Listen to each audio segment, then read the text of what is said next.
사랑합니다. 존경합니다. 이렇게 인사하시겠습니다. 사랑합니다. 존경합니다. 네, 만나 뵙게 해서 반갑습니다. 네, 2018년 양주교회 목표 어린 아이의 일을 버리는 장성한 교회, 즉시 고백, 분별, 버림. 고린도전서 13장 11절 말씀. 내가 어렸을 때에는 말하는 것이 어린 아이와 같고 깨닫는 것이 어린 아이와 같고 생각하는 것이 어린 아이와 같다가 장성한 사람이 되어서는 어린 아이의 일을 버렸노라. 네, 성구 암송 시간입니다. 지난주 암송 다 함께 하시겠습니다. 말라기 3장 10절 말씀. 만군의 여호와가 이르노라. 너희의 온전한 11조를 창고에 들여 나의 집에 양식이 있게 하고 그것으로 나를 시험하여 내가 하늘문을 열고 너희에게 복을 쌓을 곳이 없도록 붙지 아니하나 보라. 네, 이번에는 1교구 2교구 형제자매님들께서 함께 하시겠습니다. 말라기 3장 10절 말씀. 만군의 여호와가 이르노라. 너희의 온전한 11조를 창고에 들여 나의 집에 양식이 있게 하고 그것으로 나를 시험하여 내가 하늘문을 열고 너희에게 복을 쌓을 곳이 없도록 붙지 아니하나 보라. 네, 이번 주 암송 다 함께 하시겠습니다. 사도행전 4장 20절 말씀. 베드로와 요한이 대답하여 가로되 하나님 앞에서 너희 말 듣는 것이 하나님 말씀 듣는 것보다 옳은가 판단하라. 우리는 보고 들은 것을 말하지 아니할 수 없다 하니. 네, 이번에는 3교구 4교구 형제자매님들께서 함께 하시겠습니다. 사도행전 4장 19절로 20절 말씀. 베드로와 요한이 대답하여 가로되 하나님 앞에서 너희 말 듣는 것이 하나님 말씀 듣는 것보다 옳은가 판단하라. 우리는 보고 들은 것을 말하지 아니할 수 없다 하니. 네, 다음 주 암송 소십지 창고에서 두 번 읽어보겠습니다. 로마서 6장 1절로 2절 말씀. 그런즉 우리가 무슨 말 하리요? 은혜를 더하게 하려고 죄에 거하겠느뇨? 그럴 수 없느니라. 죄에 대하여 죽은 우리가 어찌 그 가운데. 로마서 6장 1절로 2절 말씀. 그런즉 우리가 무슨 말 하리요? 은혜를 더하게 하려고 죄에 거하겠느뇨? 그럴 수 없느니라. 죄에 대하여 죽은 우리가 어찌 그 가운데 더 살리오? 네, 금주 말씀은 본교회 담임 목사님께서 전해주시겠습니다. 찬양대에서는 찬송가 88장 찬송하시겠습니다.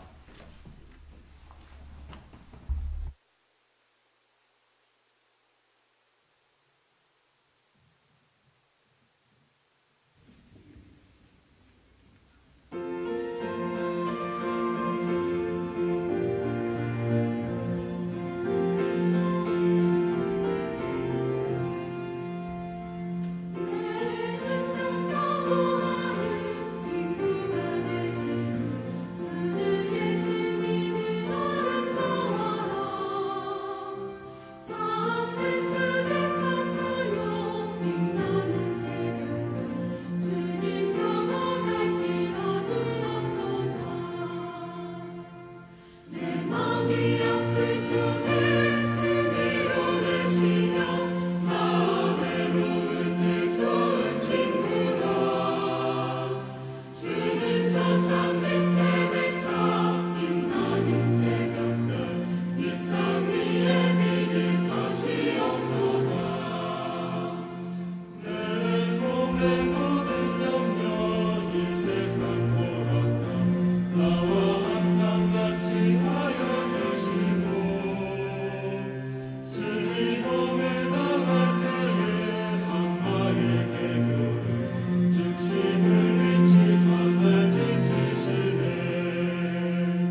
안녕하세요. 잠깐 기도드리도록 하겠습니다. 은혜로우신 아버지 하나님, 감사를 드립니다. 소망 없이 살아가던 저희들에게 썩지 아니할 그리고 영광스러운 산 소망 가운데 살아가게 해주신 것 참으로 감사를 드립니다. 우리의 삶이 다만 육체뿐이고 이생뿐이라면 우리는 이 세상에서 가장 불쌍한 자가 될 것입니다. 그러나 우리에게는 장차 영원한 천국이 준비되어 있고 영원한 삶이 준비되어 있기 때문에 우리는 이 땅에서의 그리스도인의 삶을 기꺼이 살아갈 수 있습니다. 심지어는 이 세상을 떠나갈 때조차도 우리에게는 산 소망이 있기 때문에 즐거운 가운데 떠나갈 수 있습니다. 우리의 삶을 그렇게 바꿔주신 하나님 감사를 드립니다. 이제 중고등부 주말 집회와 3, 4교구 전도 집회를 통해서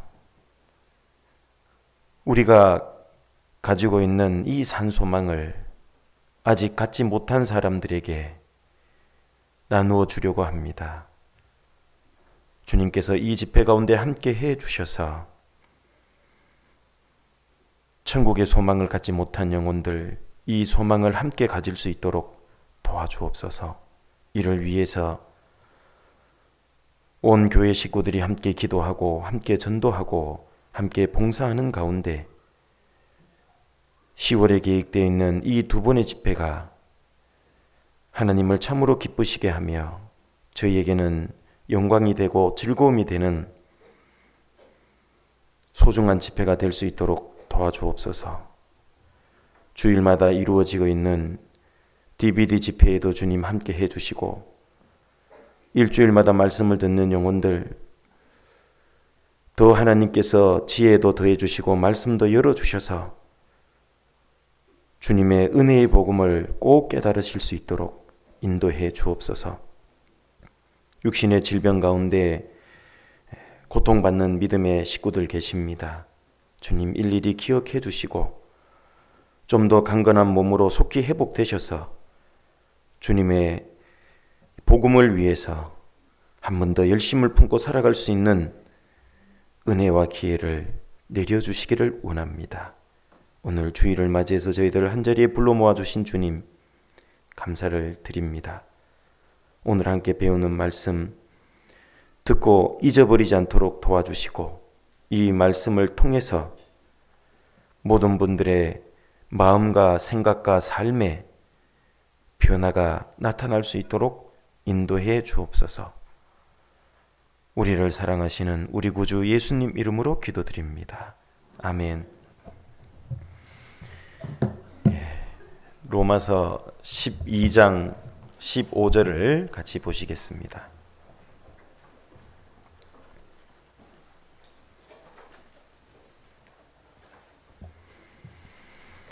로마서 12장 15절입니다.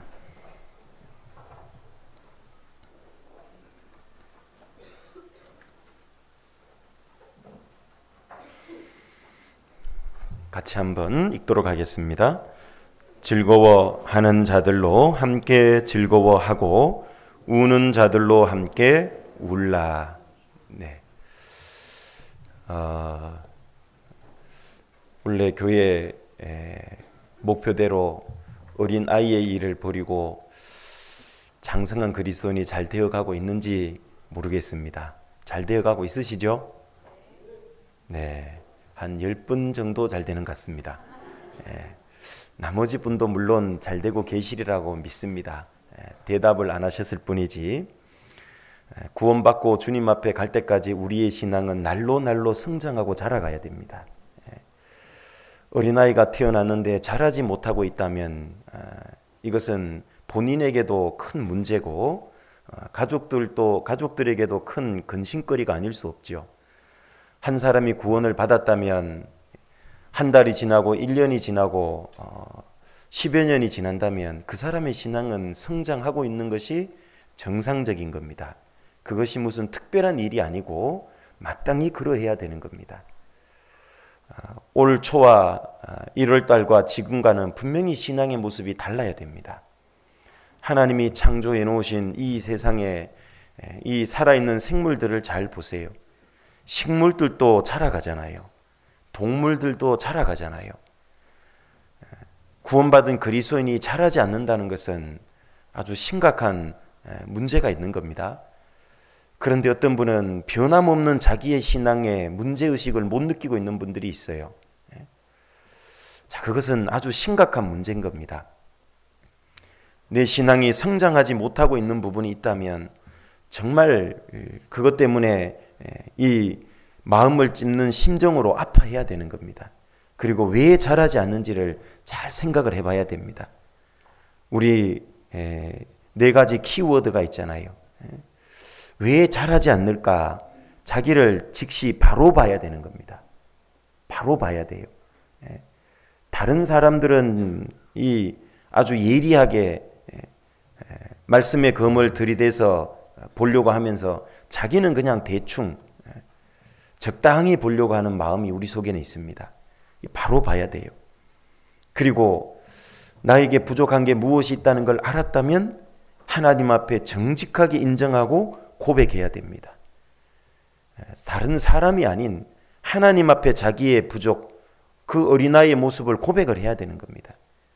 그래야지만 그 사람은 자랄 수가 있어요. 그리고 이 하나님 앞에 내 신앙이 자라지 못하는 그 이유를 알고 고백했다면은 왜 그렇게 됐을까를 잘 분별해 봐야 됩니다. 그리고 분별해서 원인이 무엇인지를 알았다면 4번째로 버려야 되는 겁니다. 그 원인을 알고도 그 삶을 계속 살고 있고 가지고 있다면 그 사람은 성장할 수가 없잖아요. 배가 항해를 하기 위해서는 어떻게 해야 될까요? 먼저는 이 에너지 기름을 주유를 해야 되겠죠. 그리고 시동을 걸어야 되겠죠. 그리고 부두에 묶여있는 이 밧줄, 그리고 내려져 있는 닻을 들어 올리고 이 줄을 풀러야 될 겁니다. 그래야 항해를 할 수 있게 되는 겁니다. 우리의 신앙을 이 세상과 육신에 붙잡아 매어놓고 있는, 성경에는 사망의 줄이라 그러잖아요. 신앙의 생명력을 점점 잃어가게 만드는 그 사망의 줄, 육신의 줄이 뭐가 있는지를 보고 그걸 과감히 탁 끊어야 되는 겁니다. 풀러야지만 신앙의 항해를 제대로 할 수 있게 되는 겁니다. 그리고 이 세상에 너무 깊게 박은 그 닻을 이제는 끌어올려야 되는 겁니다. 아브라함은 아시는 대로 장막집에 살았잖아요. 집을 짓지 않았던 겁니다. 세상에 너무 깊이 말뚝을 박으면 이 세상에 소망을 두는 삶을 살 수밖에 없습니다. 장막집은 계속 여차하면 이동하는 삶이잖아요. 우리는 나그네 인생인 겁니다. 이 세상에 너무 깊이 닻을 내리고 있으면 그 사람은 신앙의 항해를 제대로 할 수가 없다라는 겁니다. 그래서 그리스도인을 이 항해자에 비유하기도 합니다. Christian is a navigator. 그렇게 비유하기도 하잖아요. 항해자입니다. 그 항해를 성공하기 위해서는 기름을 넣고 시동을 거는 게 뭡니까? 구원받고 성령을 의미하는 기름을 우리는 기름 부음을 받아야 돼요. 즉 성령의 세례를 받는 겁니다. 구원받을 때. 그리고 구원을 받고 성령 세례를 그것이 받은 것인데요. 그렇다면 이제 세상과 관련된 건 좀 끊어야 되는 겁니다. 그래야 나가고 성장할 수 있는 겁니다. 그래서 내 신앙을 잘 돌아보고 내가 왜 여전히 어린아이와 같은 모습을 못 버리고 그렇게 안 될 건가? 잘 한번 말씀을 통해서 자기를 진단을 받아보는 것이 아주 필요합니다. 1년이 지나도 여전히 그냥 자기의 생활에 만족하고 있다면 주님은 슬퍼하실 겁니다. 구원받고 몇 년이 지나도 신앙이 자라지 못하고 있으면 주님은 슬퍼할 겁니다. 좋아하는 존재가 있다면 사탄 마귀일 겁니다. 우리는 하나님을 기쁘시게 하는 자가 되어야지 마귀를 기쁘게 하는 자가 되면 안 되잖아요. 그래서 우리가 자라야 될 많은 영역이 있지만 그 중에 가장 중요한 영역 중에 하나가 감정이라고 하는 영역이라고 지난 시간부터 배우고 있습니다. 그래서 감정 조절에 장성한 자가 되자라고 지난 시간에 한번 배웠습니다. 그리고 소주제로 감정에 대한 바른 이해가 바른 신앙생활을 가능하게 한다. 그런 주제로 지난 시간에 한번 배웠습니다. 감정은 하나님이 우리에게 만들어준 선물인 겁니다. 구원받은 그리스도인에게 감정은 아주 중요한 겁니다. 그래서 갈라디아서 5장의 성령의 9가지 열매도 감정과 관련된 것이 대부분인 겁니다. 이 감정을 잘 활용하면 신앙생활에 아주 유용한 수단이 되고 신앙의 능력이 될 수 있는 겁니다. 그런데 이 감정을 잘못 이해하고 잘못 사용하면 신앙에 큰 걸림돌이 된다 그랬잖아요. 신앙생활에 도움되는 감동, 감격은 아주 필요한 겁니다. 그래야 열정을 품고 살아가거든요. 그런데 신앙생활에 방해가 될 만한 감정들도 있잖아요. 잘못된 육신에 기인된, 죄성에 기인된 감정은 그건 쫓아가면 안 되는 겁니다. 그래서 신앙이 성장할수록 어린아이와 같은 유치한 감정을 버려버리고 성장한 그리스도인 다운 감정을 가져야 된다는 것을 지난번에 배워보신 겁니다. 이 감정이라고 하는 것은 좋은 측면도 있고 잘못 활용하면 나쁜 측면, 양날의 검과 같다고 그래요. 잘 아시는 대로 하나님이 만들어 놓은 만물 중에는 잘 활용하면 도움이 되는 게 있고 잘못 활용하면, 악용을 하면 우리에게 치명적으로 해로운 것이 될 수 있는 게 많아요. 그 중에 대표적인 게 마약이라고 하는 몰핀입니다. 수술할 때, 아플 때 사용하면 진통제로서 기가 막히지만 그걸 육신의 쾌락을 위한 수단으로 마약으로 쓰면요, 그는 몸을 망쳐버리고 인생을 망쳐버리는 아주 해로운 것이 되는 겁니다. 감정이라고 하는 것도 하나님이 우리에게 만들어 주셨을 때는 이걸 잘 사용해서 신앙에 유익이 되도록 쓰라는 겁니다. 그런데 그걸 잘못 사용하면 하나님께 원망 불평하고 형제자매님들을 판단하고 하나님과 형제자매들을 향해서 막 분노하고 세상을 향해서 분노하고, 이 감정을 잘못 사용하면 신앙이 완전히 망쳐질 수 있는 겁니다. 하나님은 잘못 사용하라고 감정을 주신 게 아니에요. 잘 사용하라고 순기능을 위해서 주셨는데 인간이 그것을 오용, 잘못 사용함으로 문제가 생기는 겁니다. 그래서 감정을 바로 이해해야 됩니다. 내 감정은 내가 100% 아는 것이 아니라고 지난 시간에 말씀드렸죠. 내가 왜 이러지? 즐거운데 눈물이 날 때도 있고, 그죠? 슬픈데 웃음이 날 때도 있고, 어젯밤에는 슬프게 잠들었는데 아침에 일어났는데 기쁠 수 있고, 그 사이에 아무런 특별한 사건이 없는데도 내 감정의 기복은 심할 수 있는 겁니다. 그래서 이 감정과 연관해서 신앙의 중요한 요소들을 잘 정리를 해야 된다고 몇 가지를 말씀드렸습니다. 첫 번째는 감정과 인격의 연관성이 크다고 말씀을 드렸습니다. 감정 조절이 잘못되고, 즉 감정에 대한 이해가 잘못돼서 조절이 잘못되면요, 형제자매들과 세상 사람들과도 많은 인격적인 문제가 생기고 인격적으로 문제가 있는 사람으로 낙인이 찍힐 수 있고, 그러면 더 이상 전도는 안 되는 겁니다. 두 번째로는 감정과 확신의 문제도 지난번에 다뤄봤습니다. 구원의 확신을 얻는데 감정이 기초가 되면 안 된다라고 지난번에 배워보셨습니다. 우리의 구원의 확신, 가장 중요한 건 팩트라고 배워보셨죠. 사실인 겁니다. 하나님이 살아계시고 성경이 사실이고 내가 지옥 갈 죄인이라는 게 사실이고 예수님이 십자가에서 우리의 죄를 영원 단번에 갚아주셨다는 것이 사실이라는 게 확실히 믿어지는 것, 그 사실에 기초로 한 믿음, 그것이 아주 중요한 거라고 그랬습니다. 신앙에 있어서 구원의 확신에 있어서 첫 번째는 팩트, 두 번째는 faith, 믿음입니다. 사실에 근거한 믿음인 겁니다. 그 다음에 따라오는 것이 feeling입니다. 가장 마지막인 겁니다. 이것도 잘 구별해야 된다고 말씀을 드렸고요. 세 번째로 감정과 하나님의 인도하심의 관계도 이걸 헷갈리면 안 된다고 말씀을 드렸죠. 마음이 뜨겁고 즐겁고 눈물이 왈칵 난다고 해서 그걸 무조건 하나님 인도하심이라고 생각하면 안 된다고 그랬습니다. 감정은 아까 가장 마지막 단계인 겁니다. 하나님의 인도하심을 내 마음의 감정적인 걸 가지고 하나님의 인도하심이다 아니다 판단하는 것은 아주 위험한 겁니다. 하나님 인도하심의 가장 절대적인 기준은 말씀인 겁니다. 말씀. 그 외에 나머지 것은 부차적인 것들인 겁니다. 그리고 네 번째로 감정과 우리의 선행의 문제도 다뤄보았습니다. 어떤 사람은 선행의 동기를 항상 감정에서 찾는데 그것도 잘못된 거라 그랬습니다. 내가 기분이 좋고 즐거울 때 꼭 주님 뜻대로 살고 선행을 하고 무엇인가 베풀려고 하고 희생을 하려고 하는 것, 그것도 잘못된 거라고 그랬습니다. 내가 비록 마음이 불편하고 힘들고 어려운 가운데 있었어도 우리가 하나님 보실 때 바른 신앙생활, 바른 행동은 항상 해야 되는 겁니다. 감정에 의해서 선행이 좌우지되면 안 된다는 뜻인 겁니다. 우리가 지난번에 이런 많은 것들을 좀 배워보셨고요. 오늘은 감정 조절에 장성한 자가 되라 7번째 시간입니다. 그리스도인이 가져야 될 올바른 감정, 합당한 감정, 품어야 될 올바른 감정, 뭐 이렇게 이름을 붙여볼 수 있겠죠. 우리가 그리스도인이라면 마땅히 가져야 될 감정이 있습니다. 하나님이 주신 그 감정은 우리가 마땅히 가져야 될, 품어야 될 감정을 가지게 하기 위해서 주신 게 바로 감정인 겁니다.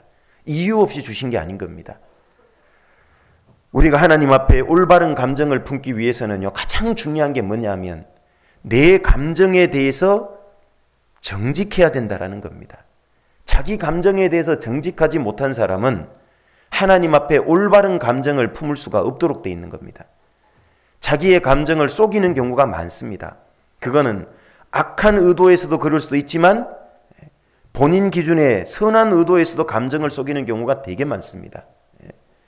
그래서 한때 거짓 감정에 중독되면 안 된다라는 그런 것들이 한참 세상의 책에 어떤 화두가 되기도 했습니다. 그런데 놀랍게도 실제 많은 사람들은 거짓 감정에 중독돼서 살아간다라는 겁니다. 회사를 출근하면 어떨까요? 속으로는 부장님이 미워 죽겠는데 부장님 앞에서 부장님만 보면 제가 엔돌핀이 솟아요. 부장님은 저의 비타민이에요. 언제부턴가 그 감정이 너무 익숙해져 있어요. 실제는 그게 전혀 아닌데 사람들을 대할 때 그 거짓된 감정에 너무 익숙해 있는 게 많아요. 그러다 보니까 하나님을 대할 때도 거짓된 감정으로 하나님 앞에 나타나는 거예요. 정직한 감정으로 하나님을 못 대하는 겁니다. 우리는 하나님 앞에 특히 감정적인 부분에서 정직해야 됩니다.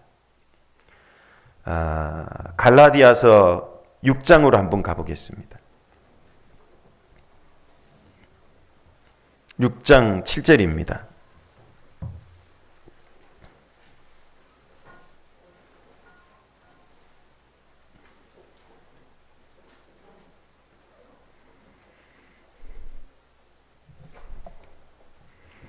갈라디아서 6장 7절 같이 읽어보겠습니다.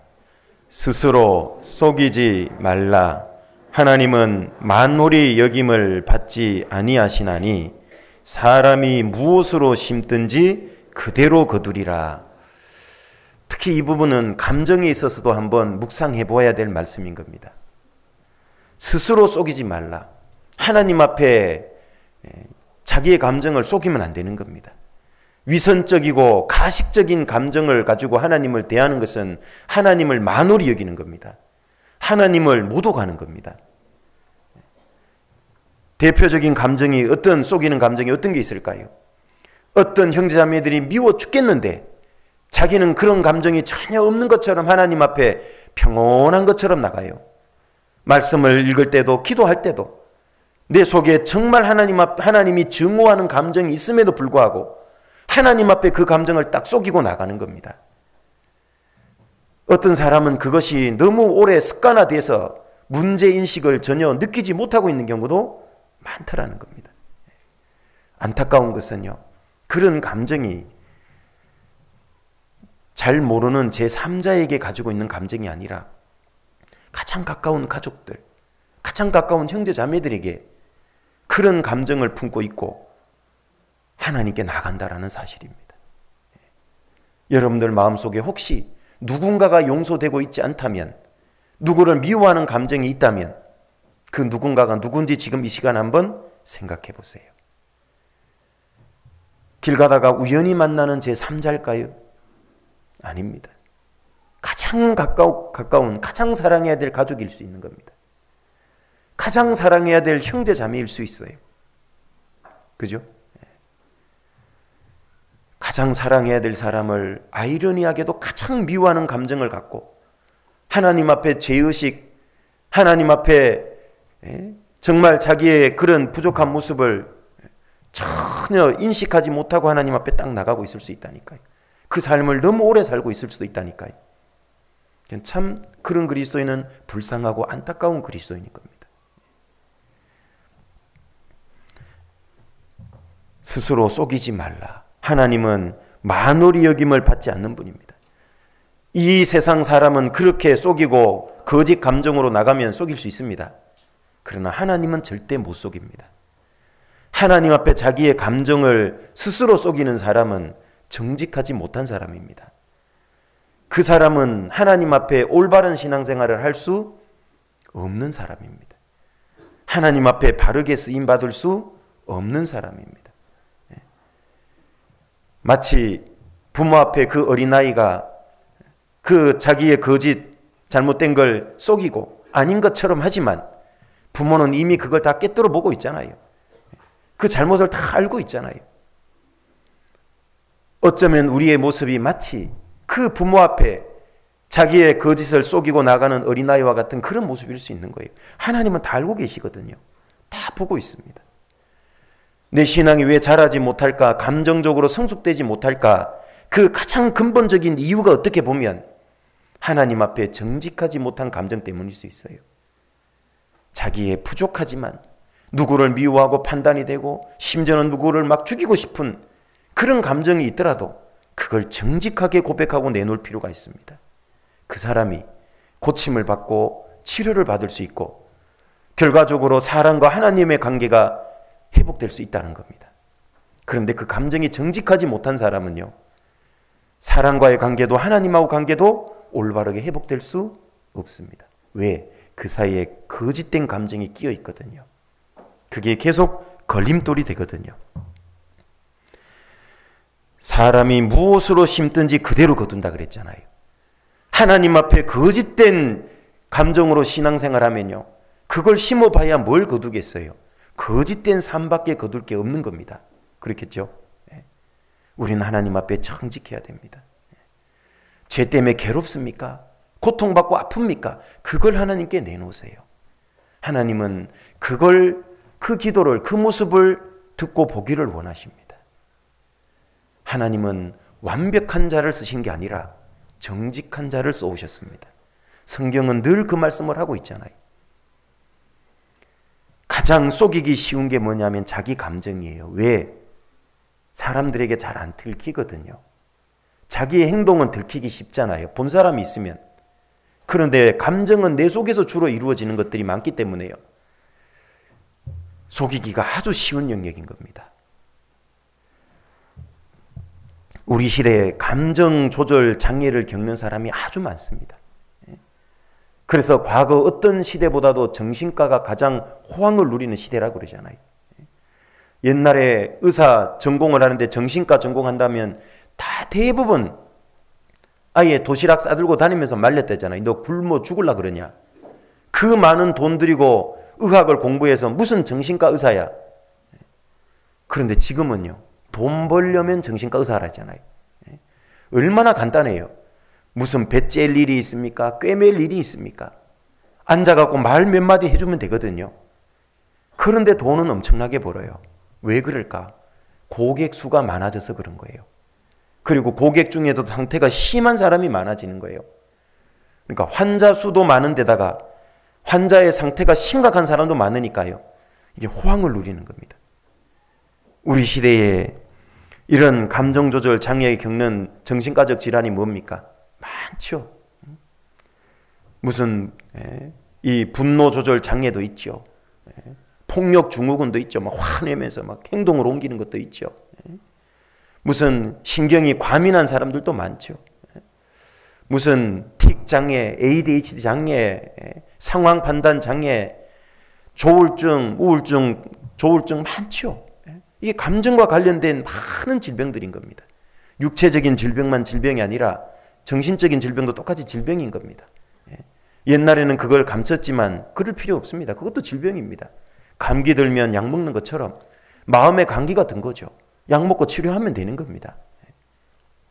아무튼 우리 시대에는 이 감정 조절을 내 장애를 겪는 사람이 아주 많다라는 것은 우리 주변에서도 경험하잖아요. 과거에도 한 20여 년, 10몇 년 전만 해도 수양회 때나 가서 상담하면요, 이런 감정 조절, 정신과적인 질환으로 상담하는 분이 많지 않았어요. 지금은 너무너무 많습니다. 이런 부분 가지고 상담하는 분들이. 결국은 이 감정 조절 장애가 생기면요, 아까 말씀드린 대로 사람과의 문제도 생기고 하나님과의 문제도 생기는 거예요. 신앙의 총체적인 난국을 결국은 맞이하게 되는 거죠. 어려운 문제를 겪게 된다는 얘기입니다. 성경에는 보면 감정 조절을 잘해서 성공한 사람이 있고 실패해서 망한 사람도 있어요. 우리가 잘 아는 대표적인 사람, 욥이라고 하는 사람은 정말 큰 슬픔에 빠졌잖아요. 그 동방의 거부였는데 하루아침에 재산이 다 날아가 버린 겁니다. 거기다 자식들은 다 죽어버렸죠. 자기의 몸은 머리끝에서 발끝까지 악창이 났어요. 거기다가 마지막으로 자기를 위로해줘야 될 아내조차도 그러고도 하나님 앞에 신앙의 순전함을 지키느냐, 차라리 하나님을 원망하고 죽으라 그러지 않냐. 그렇게 하질 않나. 욥은 정말 말할 수 없는 큰 슬픔에 좌절에 빠질 수 있었잖아요. 그런데 그럼에도 불구하고 욥은 하나님 앞에 어리석게도 하나님을 원망하는 죄는 범하지 않았다고 그랬잖아요.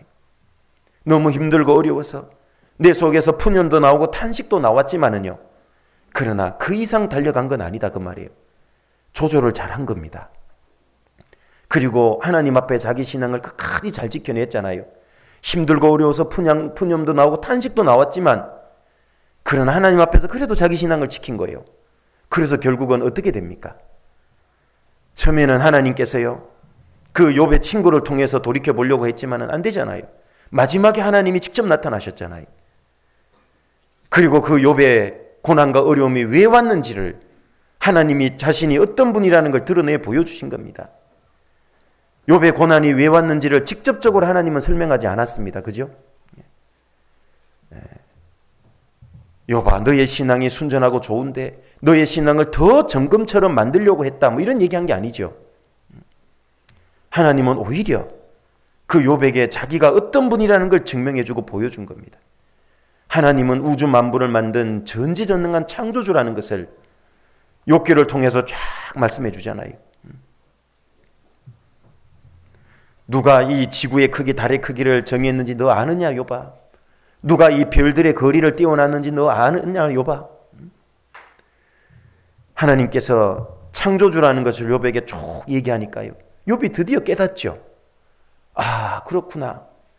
이 전지전능한 분이 계신데 이분이 계심에도 불구하고 이런 고난이 왔다는 것은 틀림없이 어떤 이유가 있을 거고 나의 더 유익을 위해서 주셨을 거라는 그걸 알게 된 겁니다. 그리고 이 고난은 하나님의 전지전능하신 분의 통제 속에 있다는 걸 알게 된 겁니다.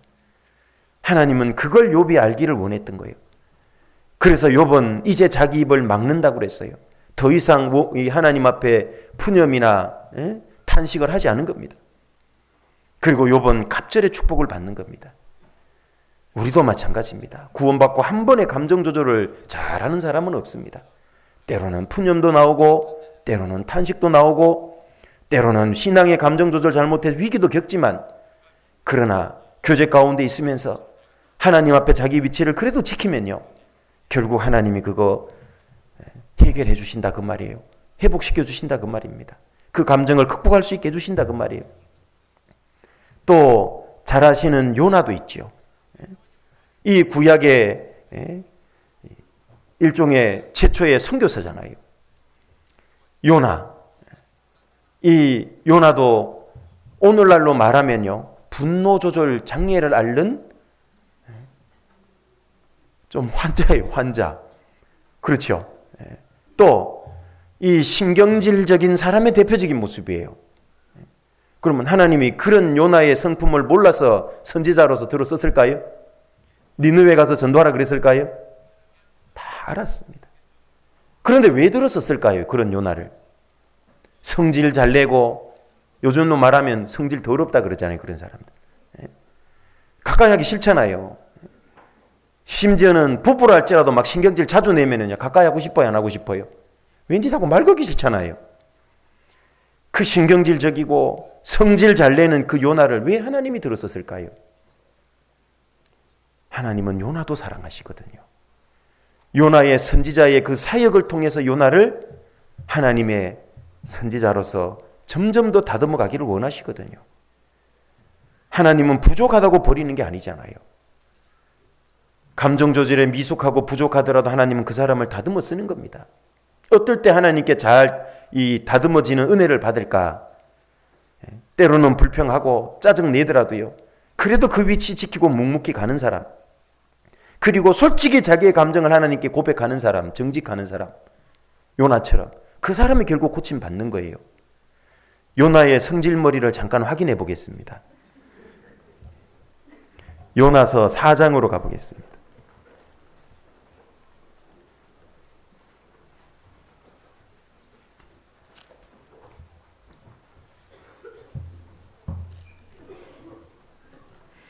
요나서 4장입니다.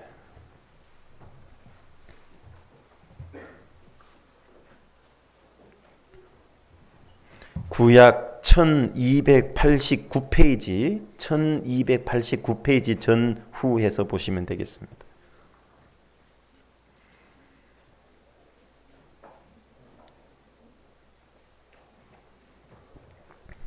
1절부터 3절입니다. 요나서 4장 1절부터 3절.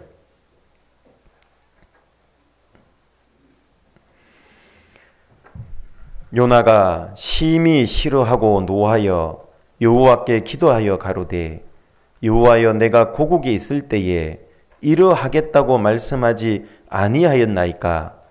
그러므로 내가 빨리 다시스로 도망하였사오니 주께서는 은혜로우시며 자비로우시며 노하기를 더디하시며 인애가 크시사 뜻을 돌이켜 재앙을 내리지 아니하시는 하나님이신 줄을 내가 알았음이니이다. 여호와여, 원컨대 이제 내 생명을 취하소서. 사는 것보다 죽는 것이 내게 나음이니이다. 성질머리 보세요. 왜 이런 얘기했을까요? 이유가 있잖아요. 이유가. 니느웨에 가서 전도해라 그 말은, 이 니느웨는 이스라엘의 철천지 원수 아시리아의 수도거든요. 이스라엘이 원수예요, 원수. 여러분, 원수에 대한 감정은 되게 좋은 거예요, 나쁜 거예요? 나빠도 보통 나쁜 게 아니잖아요. 기회만 주어지면 죽여버려야 되겠다는 아주 살기가 가득한 감정이거든요. 그런 아시리아의, 그것도 아시리아의 수도 니느웨 사람들에게 가서 전도하라 그런 거예요. 그러니까 이 요나가 좋은 감정이 들 수가 없잖아요.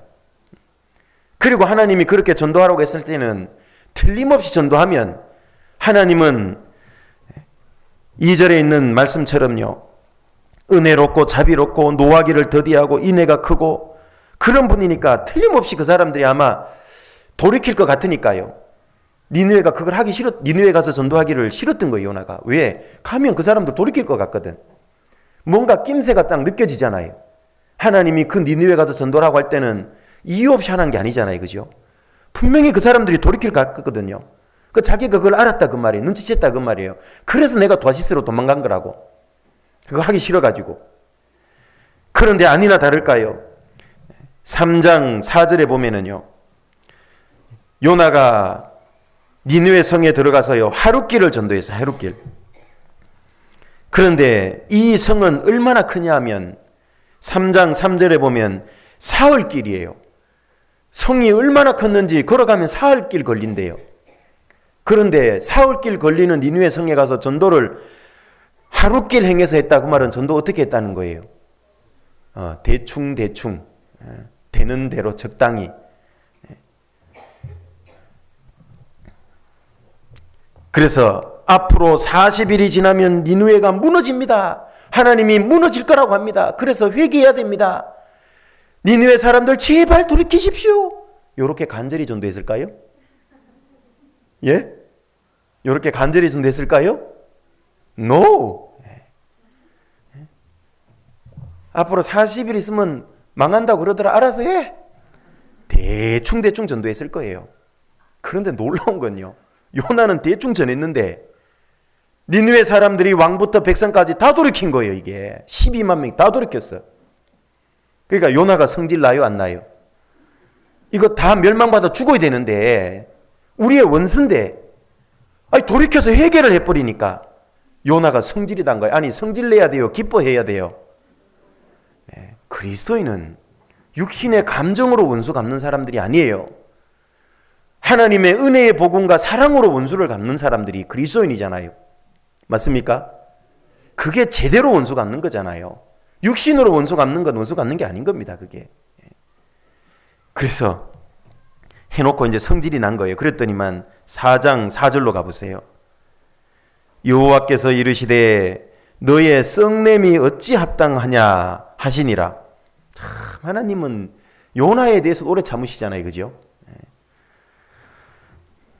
너의 썩냄이 이게 합당한 썩냄이냐 그 말이에요. 너의 성질 부리는 게 이게 합당하냐 그 말인데 한번 솔직히 한번 생각해봐. 그러니까 요나가 뭐라 그러냐면 5절에 요나가 성에서 나가서 그 성 동편에 앉되 거기서 자기를 위하여 초막을 짓고 그 그늘 아래 앉아서 성읍이 어떻게 되는 것을 보려 하니라. 왜 여기 동편에 앉아가지고 초막 지어놓고 성읍이 어떻게 되나 하고 봤을까요? 어떤 마음이었을까요? 이들이 다 회개하고 구원받기를 원하는 마음이었을까요? 대충 전해놨으니까 뭐 틀림없이 망할 거다 저것들, 그런 마음이었을 거예요. 여전히 미움이 있잖아요. 6절 하나님 여호와께서 박넝쿨을 준비하사 요나 위에 가리우게 하셨으니 이는 그 머리를 위하여 그늘이 지게 하며 그 괴로움을 명쾌하려 하심이었더라. 요나가 박넝쿨을 인하여 심히 기뻐했더라. 하나님이요, 박넝쿨 하나를 싹 자라게 했어요. 그거 보면 기적 아닐까요? 기적? 내 눈앞에서 싹이 하나 나서 쫙 박넝쿨이 크는데 내 머리에 햇빛을 가릴 만큼 막 순식간에 큰 거예요. 그 기적 아닐까요?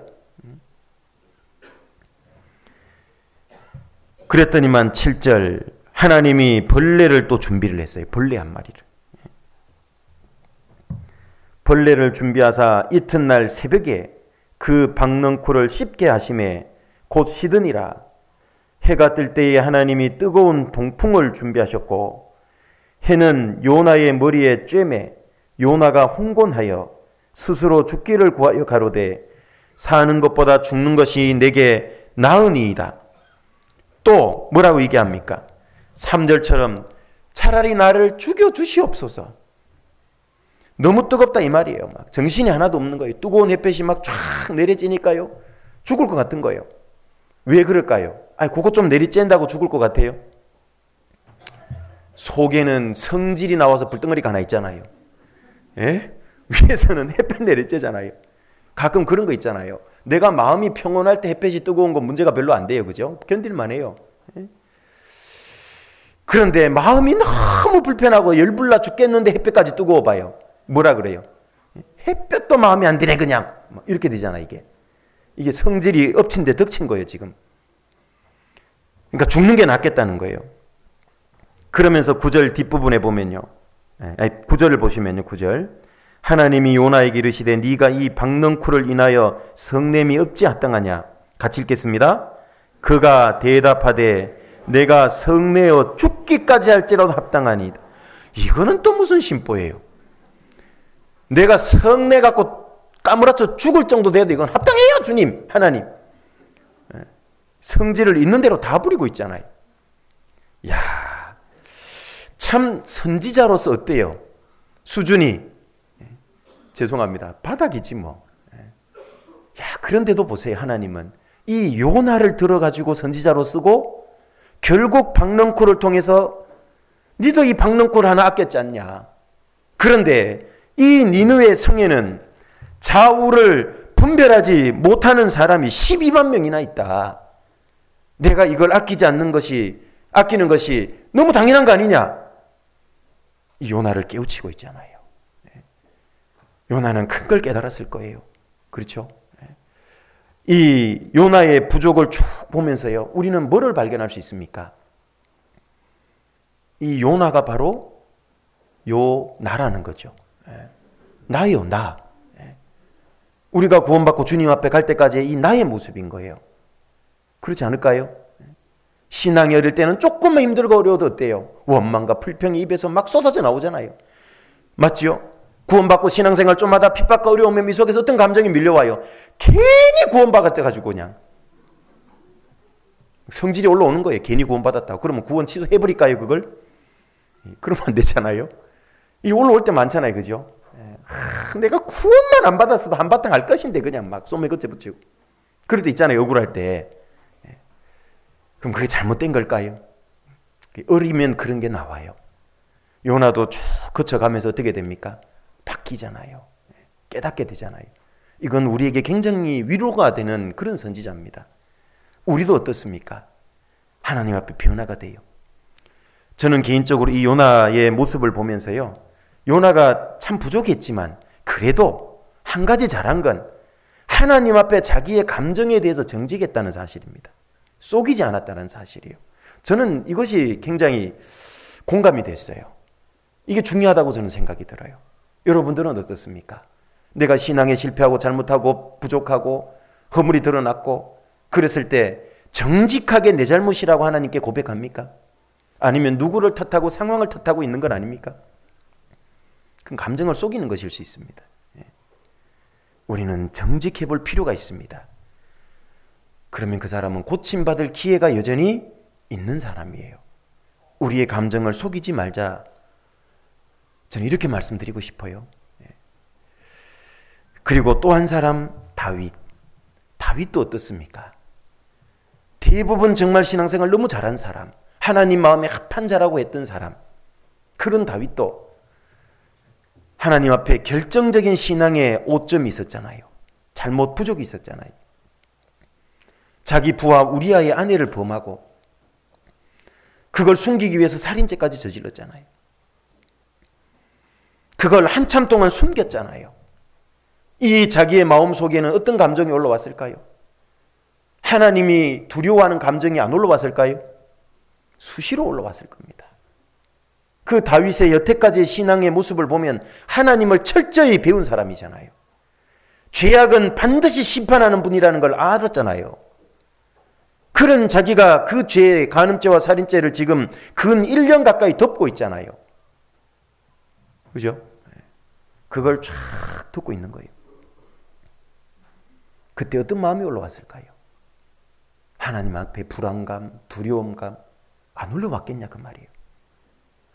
그건 성령이 주는 사인인데 빨리 돌이켜야 되는데 그걸 끝까지 꾹꾹 누르고 하나님 앞에 쏟긴 겁니다.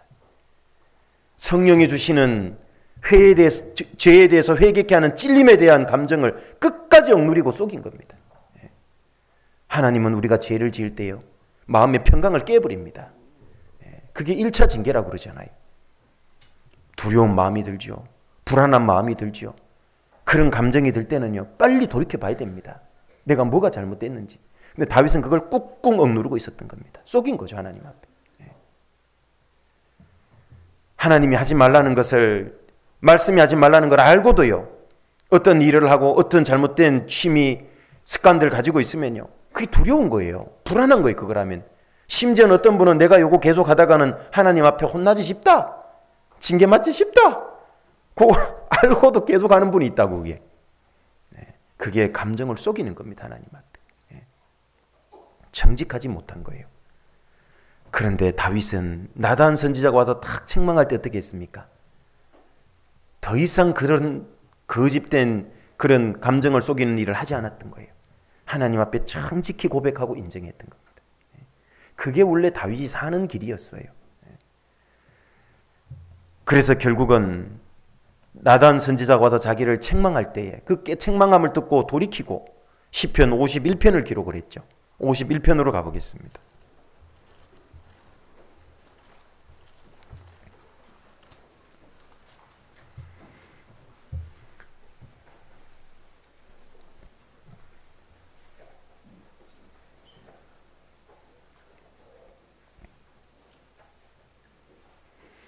(51편) 12절입니다.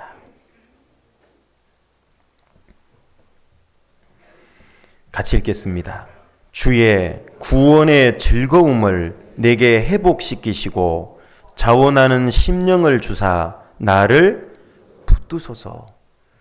그러면 다윗이 자기의 감정을 하나님 앞에 속이고 정직하지 못했을 때는 기뻤다는 거예요? 안 기뻤다는 거예요? 안 기쁜 거예요. 기쁨이 있을 수가 없는 겁니다. 그러면서 겉으로는 뭐라고 그랬을까요? 왕으로서 괜찮은 척, 아무 일 없는 척, 기쁜 척. 하나님 볼 때 얼마나 위선적이고 가증했을까요? 끝까지 안 돌이키니까 하나님이 드디어 나단 선지자를 직접 딱 보냅니다. 우리도 우리 시대에 우리에게 맞는 나단 선지자를 하나님은 보냅니다. 이 말씀에 다양한 말씀, 다양한 성경 속에 있는 선지자들, 다양한 믿음의 이 위인들이 나에게 나단 선지자가 될 수 있는 거예요. 나의 부족과 책망을 드러내고 깨닫게 하잖아요. 형제자매들의 다양한 신앙의 본이 되는 모습들, 그게 나에게 나단 선지자일 수 있어요. 내 옆에 있는 어떤 형제자매가 하나님이 나에게 보낸 나단 선지자가 될 수 있다는 거예요. 나는 못 끊고 있는 그 술을 이 형제자매이면 단번에 구원받고 얼마 안 됐는데 딱 끊었다고 간증하는 거예요. 그건 지금 하나님이 그 형제자매를 통해서 나에게 말씀하고 있는 거예요. 놀라운 거 아닙니까? 그걸 듣고도 아직 못 고쳐요. 우리 얼마 전에 구원받은 형제님 한 분이 계셨는데 신방을 가니까요. 참 어려운데. 특히 직업 중에서도 군인, 경찰서, 소방관 이런 것은 위계질서가 강하잖아요. 상관이 술을 주는데 끊기가 쉽지 않잖아요. 거절하기가 쉽지 않잖아요. 구원 바로 받고. 그런데 형제님 구원받은 지 얼마 안 되셨는데 다 간증을 해주시더라고. 자기는 이제 술 먹지 않겠다고. 이 소방서에 근무하는 형제님이신데요. 탁 선포했다고. 그런 간증 탁 들을 때 어떨까요? 먼저 구원받고 아직 술 못 끊는 분은 어떨까요? 하나님 음성으로 들을 수 있어야 돼요.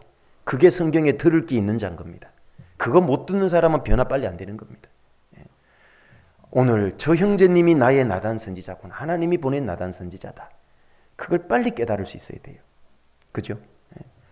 어떤 분은 교제에 참석, 심지어는 임원이면서도 모임에 참석 안 하는 분들이 있어요. 회개해야 됩니다. 연말이기 때문에 제가 이런 말씀 드립니다.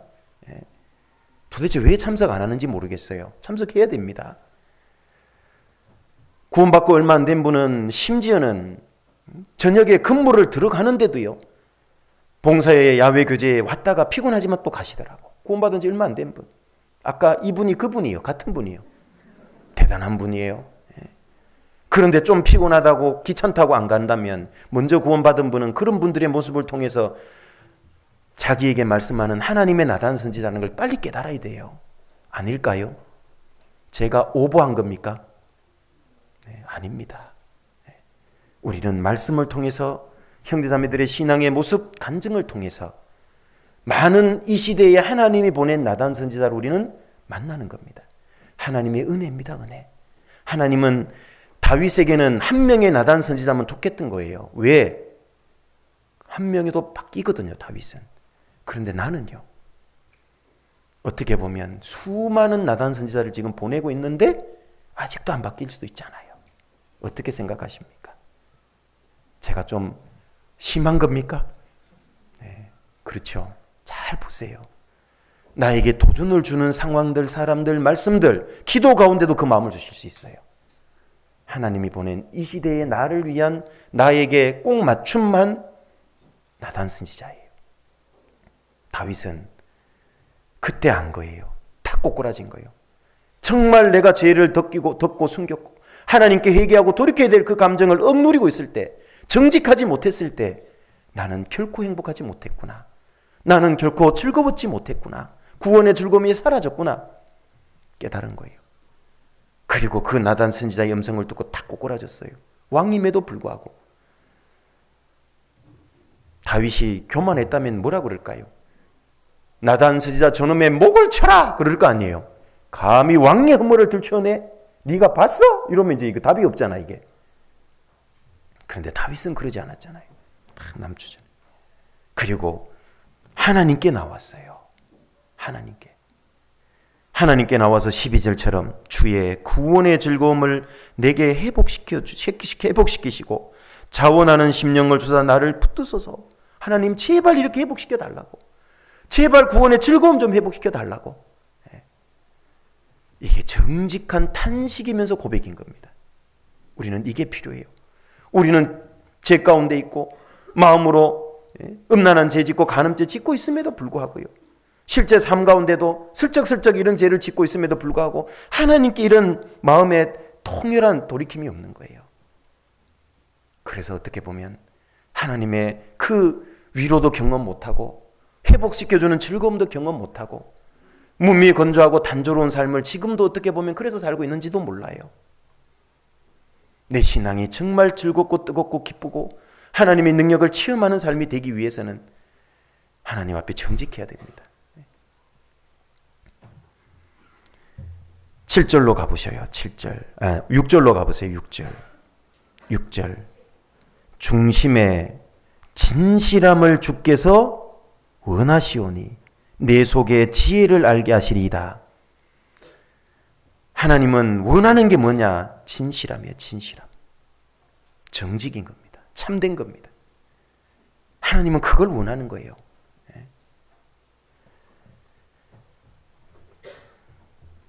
그 사람에게 하나님은 지혜를 알게 하는 거예요. 지혜를 알게 하는 거예요. 7절에 우술초로 나를 정결케 하소서. 내가 정하리이다. 나를 씻기소서. 내가 눈보다 희리이다. 나로 즐겁고 기쁜 소리를 듣게 하사 주께서 꺾으신 뼈로 즐거워하게 하소서. 자기를 깨끗이 씻겨달라는 거예요. 도대체 뭘까? 하나님을 기만하고 만홀히 여기고 속였잖아요.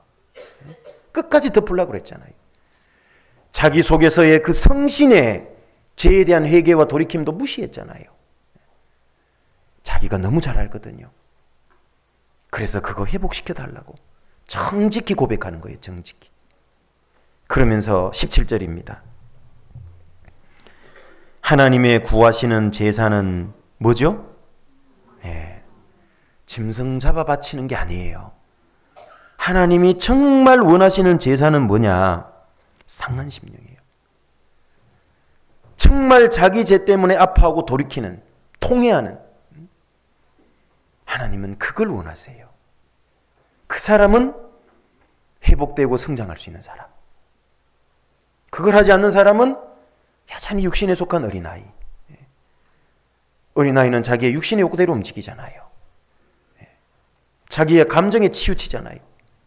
육신에 올라오는 감정. 성질 낼 때 다 내고 화낼 때 다 내고 남은 신경도 안 쓰고. 그게 어린 겁니다. 17절 중간입니다. 하나님이여 상하고 통회하는 마음을 주께서 멸시하신대요? 안 하신대요? 멸시치 아니하시리이다. 정말 중심으로 내가 돌이키고 정직한 마음과 감정으로 하나님께 나가면요, 하나님은 그거 받으세요. 우리는 그게 필요한 겁니다. 그럴 때 우리는 하나님 보시기에 그리스도인으로서 합당한 감정을 가지는 마음의 터가 준비된 거예요. 바탕이 준비된 겁니다. 위선적이고 가식적인 감정에 사로잡혀 있는 사람에게는 그 어떤 바른 감정도 우리는 가질 수가 없는 거예요. 우리의 마음은요, 특히 감정적인 영역에서는 정직한 마음, 감정, 그것이 바탕이 돼야 돼요. 내가 잘못하고 부족하면 그걸 솔직히, 부족하지만 솔직히 드러내고 고해야 됩니다. 그러면 다윗처럼 회복되는 거예요. 다시 쓰임받을 수 있는 거예요. 이제 더 귀하게 쓰임받을 수 있는 거예요. 그런데 이 자기 감정 조절에 실패해가지고 신앙이 망한 정도가 아니라요, 자기의 인생이 쫄딱 망한 사람도 있다니까요. 창세기 4장으로 가보겠습니다. 창세기 4장 5절부터 8절입니다.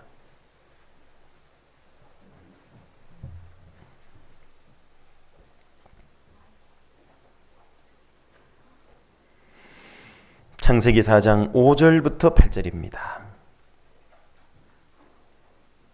같이 한번 읽어보겠습니다. 가인과 그 재물은 연락하지 아니하신지라 가인이 심히 분하여 안색이 변하니 여호와께서 가인에게 이르시되 내가 분하여 함은 어찌미며 안색이 변함은 어찌미뇨 내가 선을 행하면 어찌 낯을 들지 못하겠느냐 선을 행하지 아니하면 죄가 문에 엎드리느니라 죄의 소원은 내게 있으나 너는 죄를 다스릴지니라 가인이 그 아우 아벨에게 고하니라 그 후 그들이 들에 있을 때에 가인이 그 아우 아벨을 쳐 죽이니라. 가인은 감정 조절에 실패한 사람의 대명사, 대표적인 사람. 하나님은 중간에 제어할 수 있는 기회도 주신 겁니다. 제사를 드렸는데 하나님이 아벨 제사만 받으시고 가인 제사는 안 받았어요. 우리 같으면 어떤 마음을, 어떤 감정을 품어야 될까요? 이 상황이라면, 가인이라면 성질내고 분내야 될까요? 자기를 돌아봐야 될까요? 너무 어려운 질문 드렸습니까? 어떻게 해야 될까요? 자기를 돌아봐야죠. 지금 문제는 자기에게 있는데 자기에게 있는지를 몰라요. 문제가 누구에게 있다고 생각하니까 분냈죠? 누구? 하나님입니다. 하나님. 어찌하여 이럴 수 있냐고. 어째 이럴 수 있냐고.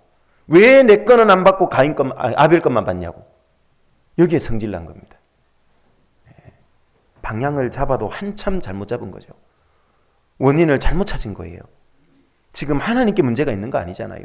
하나님은 이게 하나님 뜻에 맞다면 기꺼이 받지요. 왜 하나님이 안 받으실까? 그걸 빨리 자기에게서 찾아봐야 되는 겁니다. 결국 가인은 땅의 소산으로 드렸다라고 3절에 말씀하잖아요. 인간의 자기의 의의를 덧입고 하나님께 나가려고 했던 겁니다. 그건 하나님께 나갈 수 없잖아요. 그러나 아벨은 4절 말씀대로 그 양의 첫 새끼의 피를 의지해서 하나님께 나간 겁니다. 그럼 바로 예수 그리스도를 모형적으로 예표로 보여주고 있는 겁니다. 그런데 결과적으로 원인의 하나님께 있다고 생각을 하니까요. 6절에 5절에요. 가인과 그 재물은 연락지 아니하신지라 가인이 심히 분하여 안색이 변해요. 속에서 성질이 부글부글 화가 올라오면 그 다음 단계는 안색이 변해요. 얼굴에 딱 묻어나죠. 그죠? 어떤 분은 얼굴에 씩씩거리고 있는데 화가 안 났다니까! 뭐 이렇게 얘기하는 사람이 있다고. 아니 얼굴에 다 표정이 묻어나는데 아니라니까 자꾸 그러네! 막 그래요. 아니 얼굴에 다 묻어나는데 속이는 겁니다. 그건 자기를. 그렇게 해서 사람 앞에서 우겨서 속일 수 있지만요. 하나님은 중심을 다 보고 있는데 얼마나 어리석은 겁니까? 그래서 6절입니다. 여호와께서 가인에게 이르시되 네가 분하여 함은 어찌미며 안색이 변함은 어찌미뇨. 너 도대체 뭐 때문에 화내고 안색 변하냐? 너 한번 잘 생각해 보라는 거예요. 그리고 7절에 네가 선을 행하면 어찌 낯을 들지 못하겠느냐. 결국은 분내고 안색이 변하는 것은 선한 일이 아니라는 걸 알아요. 가인도 성질나고 화나는데 알아요. 그러니까 하나님 앞에 얼굴을 못 든다는 건 뭐예요? 찔리는 거예요. 이게 자기의 잘못이고 부족이라는 것도 일부 좀 아는 거예요. 그죠? 우리가 이럴 때가 많잖아요. 자기가 잘못해놓고도 한국말로 이게 통역이 될지는 모르겠지만 방귀 낀 놈이 성낸다고, 네? 잘못해놓고 지가 잘못해놓고 성질내는 사람이 많다고. 그런데 성질내면서도 자기는 알아요. 벌써 캥겨요 이게. 그런데 자존심이 있어도 지기 싫어가지고 계속 성질 더 내버린다니까 막. 특히 이런 일은 어디에 있냐면 부부간에 많아. 누구 쪽에서 성질내냐? 죄송합니다. 남편 쪽에서. 분명히 성질낼 때도 아닌데 잘못은 자기가 해놔놓고는요 막 성질 더 내버려. 아니 마룻바닥에 뭐 물건이 있을 수도 있잖아요. 그런데 무슨 물건 하나 걸려 자빠지고 뭐 하나 밟았다고 막 아내에게 있는 대로 성질 다 안 해. 이걸 여기에 뒀냐고. 지가 피해가면 되지. 죄송합니다. 지라고 그래서. 지라 그래도 싸요 그런 사람은. 자기가 피해가면 될 거 아니냐고. 그걸 밟아놓고 왜 아내한테 성질을 했냐고. 자기도 청소해야지 왜 안 하냐고. 자기 잘못에 대해서는 생각 안 하고요. 그 아내가 한마디 하죠. 당신이 좀 보고 다니죠. 그러면 내가 열심히 봤지. 봤는데도 안 보이는 걸 어떻게 해? 제대로 못 본 거지 뭐 안 보이기는 뭘 안 보여. 이게 자기가 더 성질 낸다고 자꾸. 원인을 다른 사람에게서 찾으면 안 되는 거예요. 이거 자기가 봤으면 될 거 아니냐고. 그잖아요. 그 집안에서 밟은 사람이 자기밖에 없어. 다른 사람 안 밟았거든. 자기 문제지 사실은. 그래 놓고 성질 낸 게 이게 또 자존심 상하니까요. 아내한테 질까봐 계속 더 윽박 지르고 큰 소리 치잖아요. 빨리 치워! 그러잖아요. 자기가 치우면 되는데. 자, 아무튼 여기 그러면서도 자기는 알아요. 이게 아니라는 거. 그게 정직하지 못한 감정이라니까요. 앞으로 그러시면 안 돼요. 형제 자매들끼리도 마찬가지예요. 자기가 잘못한 것도 알거든요. 그런데 저쪽에서 꼭 먼저 용서해 오기를 구하고 기다리고 있다고. 하나님이 볼 때는 알아요. 자기가 찔려. 왜? 자기도 잘못한 거 있다는 거 알거든요. 그러니까 대놓고 저쪽부터 먼저 해야지 또 이 소리는 또 못해. 그러면서 은근히 기다려. 그 자기 감정 속이는 겁니다. 먼저 내가 죄송했다고, 미안했다고, 잘못했다고, 용서해 주시라고. 그게 멋있는 겁니다. 그렇게 해야 자기 마음의 평강이 빨리 찾아와요. 하나님과 교제가 빨리 회복된다니까요. 아주 중요한 겁니다. 그래서 여기 하나님께서요, 여기 6절 7절처럼 이렇게 미리 말씀해 주잖아요. 살인죄로 발전하지 않도록 하나님이 개입을 해준 거예요. 중간에 사실은. 너 계속 이러면 죄가 문에 엎드리니라 그랬잖아요. 문에 딱 엎드려 있으면 뭐예요? 문은 계속 사람이 지나다니는 곳이잖아요. 그게 반드시 밟게 되고 죄에 붙잡히고 걸려 넘어진다 그 말이에요. 사람이 그 분을 계속 품고 있고, 특히 분 중에도 우리가 지난번에 배운 거룩한 분노 말고, 의로운 분노 말고, 이 육신에 기인된 잘못된 분노, 자기의 잘못도 있는 그런 것에서 기인된 이 분노들 있잖아요. 꼭 남 탓하고 이러면서. 그런 분노가 있는 사람을 그 분노를 가지고 있으면 그 사람 머지않아서 그 분노에 딱 잡힙니다. 걸려 넘어진다니까요. 내가 잘못된 이런 분노를 가지고 있고요. 자기의 잘못도 있는 그런 문제를 가지고 상황을 가지고 계속 분노하고 있다면요. 언젠가는 그거 딱 걸립니다. 자기가 최대 피해자고 손해입니다. 정신 차려야 되는 겁니다. 그래서 죄의 소원은 네게 있으나 그랬잖아요. 7절에. 죄를 짓고자 하는 소욕이 있다니까요. 소원. 그 소원은 있지만 너는 어떻게 하래요? 죄를 다스릴지니라. 그 말은 하나님 보시기에 가능하다는 거예요? 불가능하다는 거예요? 왜 이렇게 목소리가 작아지시죠? 가능하다는 거예요? 불가능하다는 거예요? 가능하다는 거예요. 가능하다는 거예요. 그러니까 뭔 얘기냐면 우리가 이 대목에서 집중해야 될 게 있어요. 남 핑계 대지 말라 그 말이에요. 원인을 다른 사람에게서 찾지 말라 그 말이에요. 상황에서 찾지 말라 그 말이에요. 내 속에 문제가 있는 겁니다. 얼마든지 그 감정, 화, 분노 다스릴 수 있다 그 말이에요. 특히 그리스도인이라면 더더욱 그래요. 왜죠? 내 속에는 성령이 들어와 계시잖아요. 내 의지로는 내 죄성, 육신을 못 이길지 몰라도 내 속에는 누가 와 계시죠? 성령. 생명의 성령의 법은 파워입니다. 죄와 사망의 법에서 해방시킬 수 있다고 로마서 8장 1, 2절은 말씀하잖아요.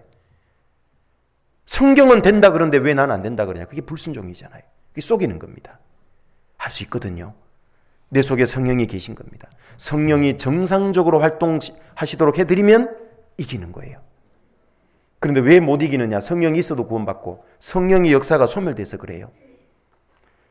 이런 설교를 들어도요, 설교가 잔소리처럼 들리고 하나님 음성으로 안 들려. 건성으로 들어요. 설교 감상이나 해요. 말씀을 읽어도 건성해요. 심지어는 읽지도 않아요. 그 사람 속에 있는 성령은 역사할 수가 없어요. 힘을 쓸 수가 없다고. 교제를 빠지는 걸 그냥 물 마시듯이 빠져버려요. 그 사람 속에 성령은 힘을 쓸 수가 없어요. 지는 겁니다. 그러나 힘들고 어렵지만, 내 속에서 많은 힘들고 어려운 감정들이 있지만 그걸 말씀에 의지해서, 성령에 의지해서 극복하고 교제 가운데 탁 머물고 그렇게 하면요, 그 이겨가는 거예요. 다스리라고 그랬잖아요. 하나님이. 남 핑계대고 탓하면 안 되는 겁니다. 할 수 있는 거예요. 특히 그리스도인은 더 할 수 있는 힘이 있는 거예요. 그래서 내 속에는 성령이 있기 때문에 이걸 이겨낼 수 있고요. 또 하나는 내가 교회 안에 거하면 성령이 가장 강하게 역사해요. 내 속에 있는 성령이. 거기가 어디냐? 교회 안이에요. 구원받은 무리 안에 거하면 강하게 역사하는 거예요. 그러면 다스려지는 거거든요.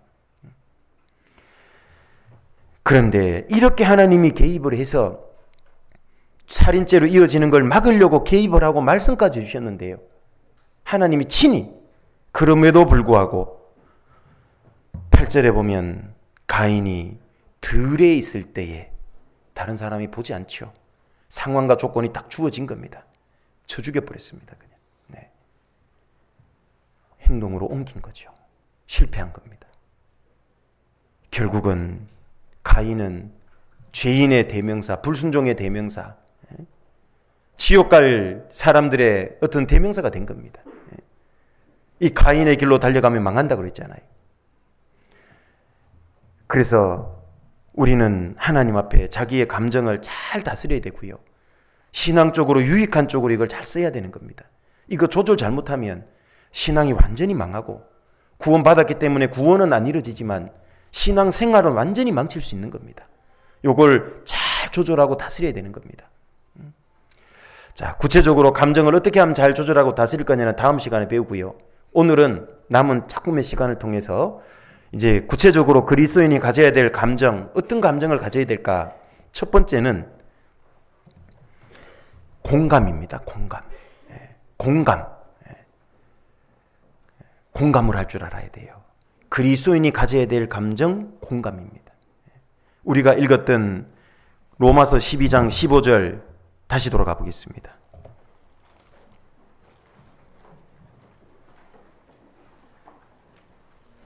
로마서 12장 15절입니다.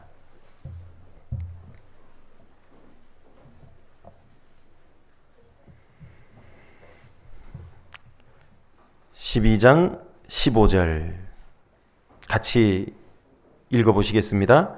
즐거워하는 자들로 함께 즐거워하고 우는 자들로 함께 울라. 이것이 공감에 관한 가장 대표적인 말씀이라고 볼 수 있습니다.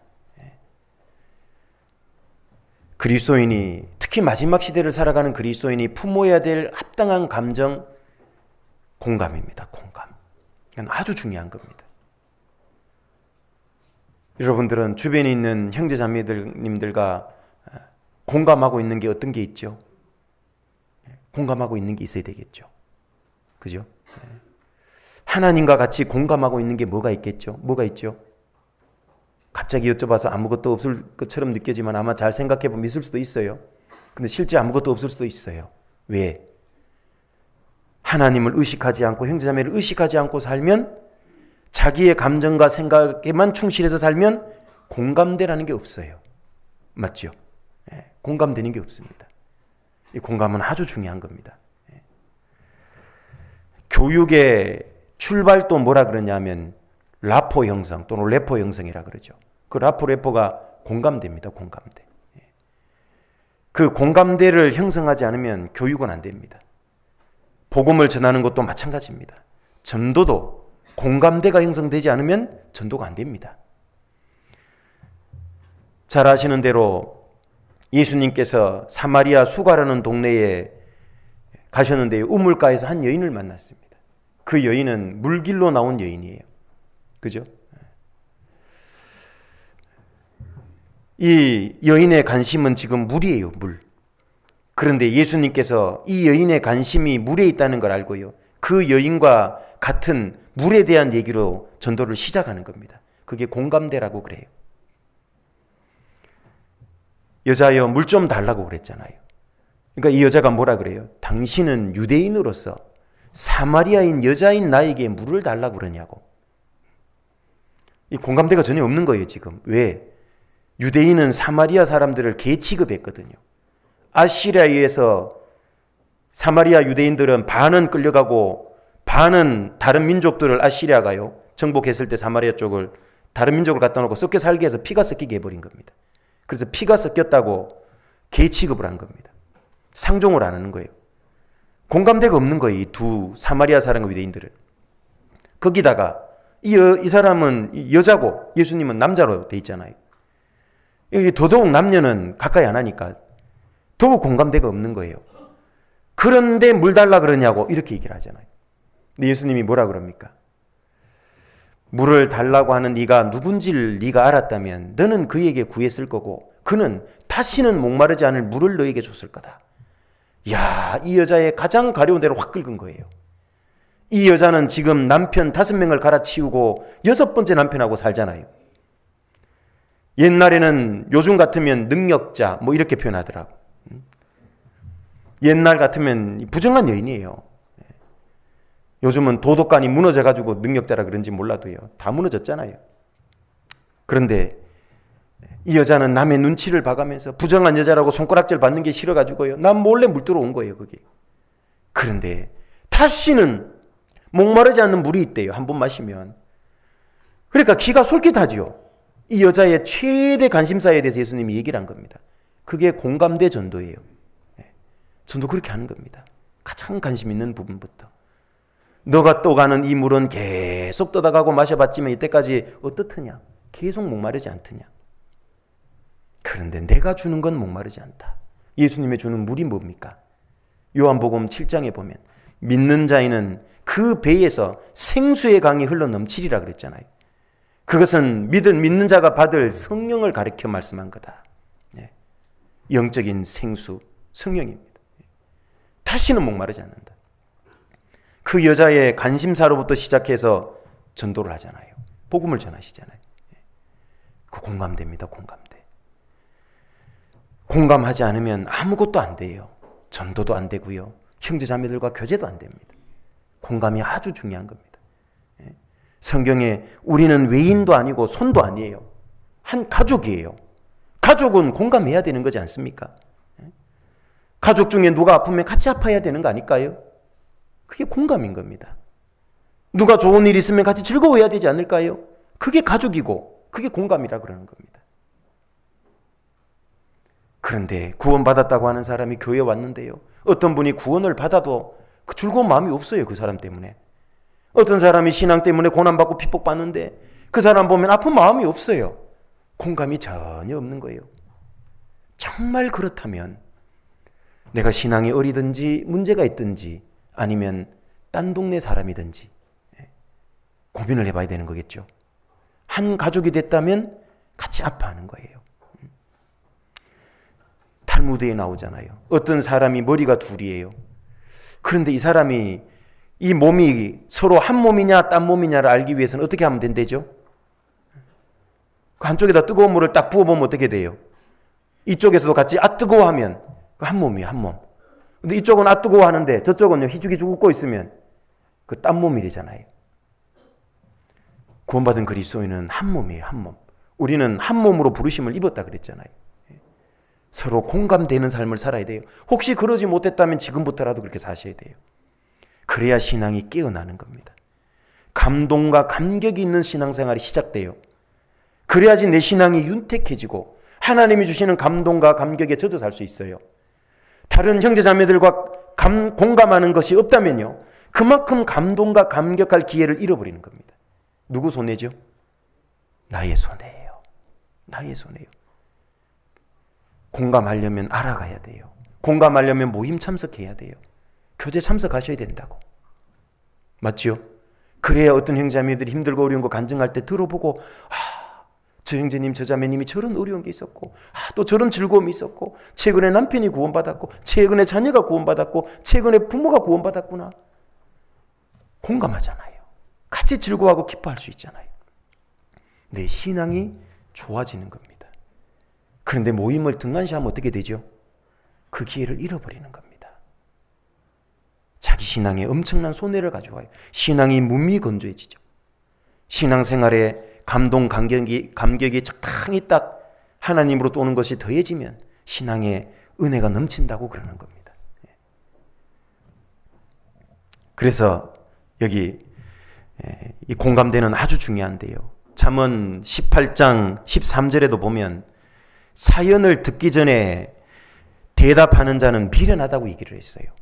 뭔 얘기입니까? 충분히 듣고 대답을 해야 공감대가 있고 그 사람이 공감할 수 있는 답을 얘기를 해줄 수 있어요. 그래서 상담의 원칙이 뭐냐면 첫 번째 충분히 들으라는 거예요. 적극적 경청이에요. 왜 적극적 경청을 하라 그러냐면 공감대 형성하려고 그래요. 그 공감이 형성되고 교제를 하고 말씀을 전하든지 상담을 하면 그분의 마음이 풀리고 해결되는 걸 많이 봐요. 그런데 이쪽에서 그냥 몇 마디 하려고 그러는데 그거요 이거 이렇게 해야 돼요. 뭐 몇 마디 하려면 그건 이렇게 해야 돼요. 그러면 상담하러 온 분이 마음이 평안할까요? 더 문제 걸릴까요? 좀 들어줬으면 좋겠는데 그죠? 그래서 제일 중요한 건 일단 들어주는 겁니다. 충분히 들어주는 겁니다. 교제할 때도 마찬가지입니다. 공감하기 위해서는요. 말을 많이 하기보다는 들어주는 쪽. 많이 들어주세요. 그러면 공감이 더 훨씬 많이 됩니다. 주로 나는 어떤 사람과 가까이 하고 싶으세요? 자기 말 많이 하는 사람, 내 말을 주로 들어주는 사람, 어떤 사람 가까이 하고 싶으세요? 확실해요? 네, 그렇죠. 자기 말만 맨날 하는 사람 가까이 하고 싶어요? 안 하고 싶어요? 솔직히 부담스러워. 그런데요, 내 말을 많이 들어주는 사람, 그죠? 그리고 공감해주는 사람, 그 사람하고는 가까이 하고 싶고 얘기를 하고 싶어져요. 그죠? 이 공감할 때 중요한 게 한 가지가요. 따라해 보세요. 맞장구. 맞장구를 많이 쳐주세요. 그 맞장구는 그게 꼭 옳다는 뜻이 아니라 공감해 주는 거예요. 예를 들면은 막 어떤 분에게 막 자기는 속상했고 문제 걸렸대. 근데 그 공감해 준답시고 맞아 내가 볼 때도 그 형제자매는 문제가 많아 이러면 안 되는 거예요. 그거는. 그럼 어떻게 해야 될까요? 공감해 주려면 맞장구를 어떻게 쳐줘야 돼요? 자매님 그럴 수도 있겠네요. 아이고 힘들었겠네요. 아이고 마음이 많이 아팠겠네요. 제가 몰랐네요. 이 공감해 주는 거예요. 그러면 어때요? 이 사람은 자기 얘기를 다 해. 놀라운 건 다 하다가 풀려. 놀라운 건 또 상담하다 보면 놀라운 걸 경험하는데요. 자기 얘기를 충분히 만회하게 해드리다 보면요. 정리해드릴 게 없어요. 충분히 하면서요. 막 눈물 흘렸다가 콧물 흘렸다가 뭐라 그러면서 이러면 안 되는 거 아는데요. 제가 바보 같죠 목사님? 제가 그럴 수는 없고 뭐 그럴 수도 있죠. 맞아요. 그게 맞겠죠? 하고 가셔요. 해결 다 된 거예요. 그분은. 답이 필요 없어요. 그런 경우 되게 많아요. 개인 간에 교제할 때도 그거 들어줘 보세요. 답을 모르는 게 아니에요. 그런데 그 감정에 너무 부정적인 감정에 휩싸여 있는 나머지 답은 아는데 그쪽으로 못 갔던 거예요. 바른 선택을 못 했던 거라고. 근데 그걸 쭉 들어주면 어떻게 되냐면 그 사람의 잘못된 감정에 꽉 차 있는 거를 탁 터뜨려주는 역할이에요. 그러면 그 부정적인 감정의 기운이 싹 빠져나가면요. 이 속에 남아있는 바른 감정이 있다고. 그게 이제 힘을 쓸 수 있고 그걸 보고 거기에 영향을 받기 시작해요. 그래서 많이 들어주세요. 그게 좋습니다. 그 사람과 공감대가 형성이 되는 거예요.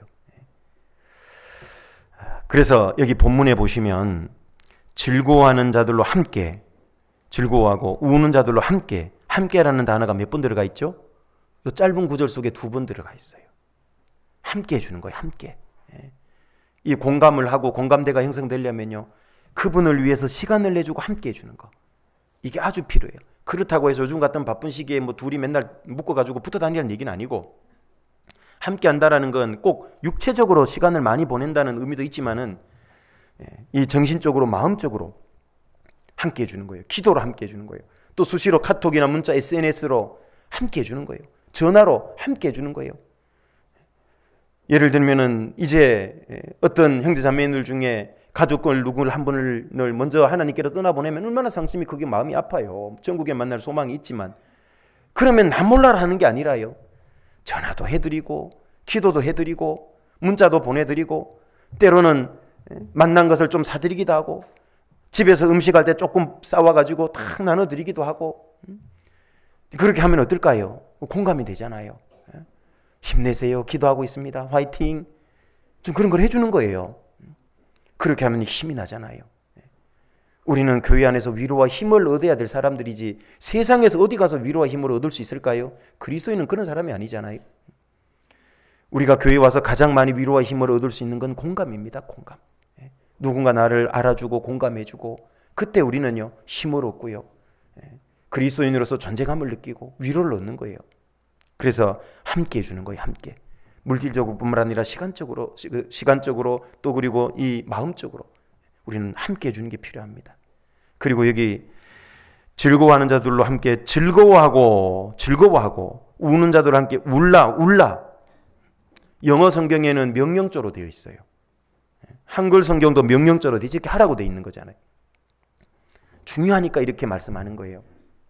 그리고 여기 울라 그리고 즐거워하라, 이것은 능동형이에요. 수동형이 아닙니다. 그리고 현재형으로 되어 있어요. 원어의 헬라어에 보면 헬라어로 현재 능동형이에요. 그 말은 뭐죠? 계속 적극적으로 하라는 뜻이에요. 한 번 하고 끝내는 게 아니고, 이 공감은 주님 오실 때까지 계속적으로 적극적으로 하라는 얘기예요. 그래야지만 이 말씀을 제대로 이룬 거다, 그 말인 겁니다. 적극적으로 해야 됩니다. 계속 해야 됩니다. 그럴 때 우리의 모임은, 우리의 교회는 따뜻해지고 힘이 있어요. 주님은 더 많은 복음의 역사를 우리를 통해 행하실 수가 있어요. 더 많은 영혼을 우리에게 보내주실 수가 있어요. 그래서 만약에 나하고 사이가 안 좋은 사람 잘못되는 걸 보고요 속에서 고소하다 이러면 안 되는 거예요. 그건 공감이 아니고 저주지요. 그리스도인이 그런 생각하면 큰일 나는 겁니다. 때로는 교회 안에 육신이 강하고 말이 험하고 행동이 험하고 그런 사람이 혹시 그 자기의 단점 때문에 잘못되더라도요 고소하다 그럴 줄 알았다 그러면 안 되는 거예요. 내 언젠가는 저리 될 줄 알았다 그러면 안 되는 거예요. 가끔 어떤 형제자매님들이 병원에 입원해가지고 다쳐서 아니면 질병으로 수술했는데요, 가가지고 기껏 교제한다는 게요, 뭐가 잘못된지 돌아보세요. 왜 그런 교제를 하고 오세요? 그런 일이 있어요. 본인은 아픈 분은 얘기는 안 하지만요, 마음에 얼마나 큰 상처가 되겠어요. 조심해야 되는 거라고. 그런 건 우리가 하는 얘기들이 아니에요. 그건 하나님이 그 사람에게 깨닫게 하는 거지. 그렇지 않을까요? 그리고 그 사람 스스로 그렇게 간증하는 거지. 우리가 기껏 병원 신방 가가지고 자매님 왜 이렇게 된 데는 이유가 있을 거예요. 잘 자기를 돌아보세요. 마음을 후벼 파가지고 몸도 아픈데 마음까지 아프게 하고 오는 거잖아요. 그러지 말고 가서 격려하고 기도하겠다 하고, 아니 그렇게 하고 교제를 해야지. 뭐가 문제가 있어서 잘못돼서 그런 것처럼 그렇게 교제하고 오면 안 되는 겁니다. 제가 이 설교를 여러 번 하는데도요 가끔 자꾸 발생을 해요. 근데 그 가끔이 치명타예요, 본인에게는. 그렇게 하시면 안 되는 거예요. 위로하고 격려하고 오셔야지. 속으로는 그 말 하고 싶은 게 꿀뚝 같아도 하면 안 되는 거예요, 그거는. 그죠? 위로하고 격려하고 오세요. 혹시 어떤 형제자매들이 뭐가 난 부분 때문에 잘못되더라도 오히려 위로하고 격려하고 기도해 주세요. 여기 잠언 17장으로 한번 가보세요. 잠언 17장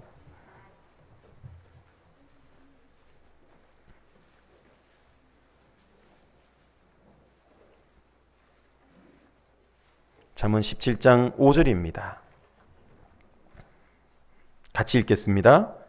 가난한 자를 조롱하는 자는 이를 지으신 주를 멸시하는 자요, 사람의 재앙을 기뻐하는 자는 형벌을 면치 못할지니라.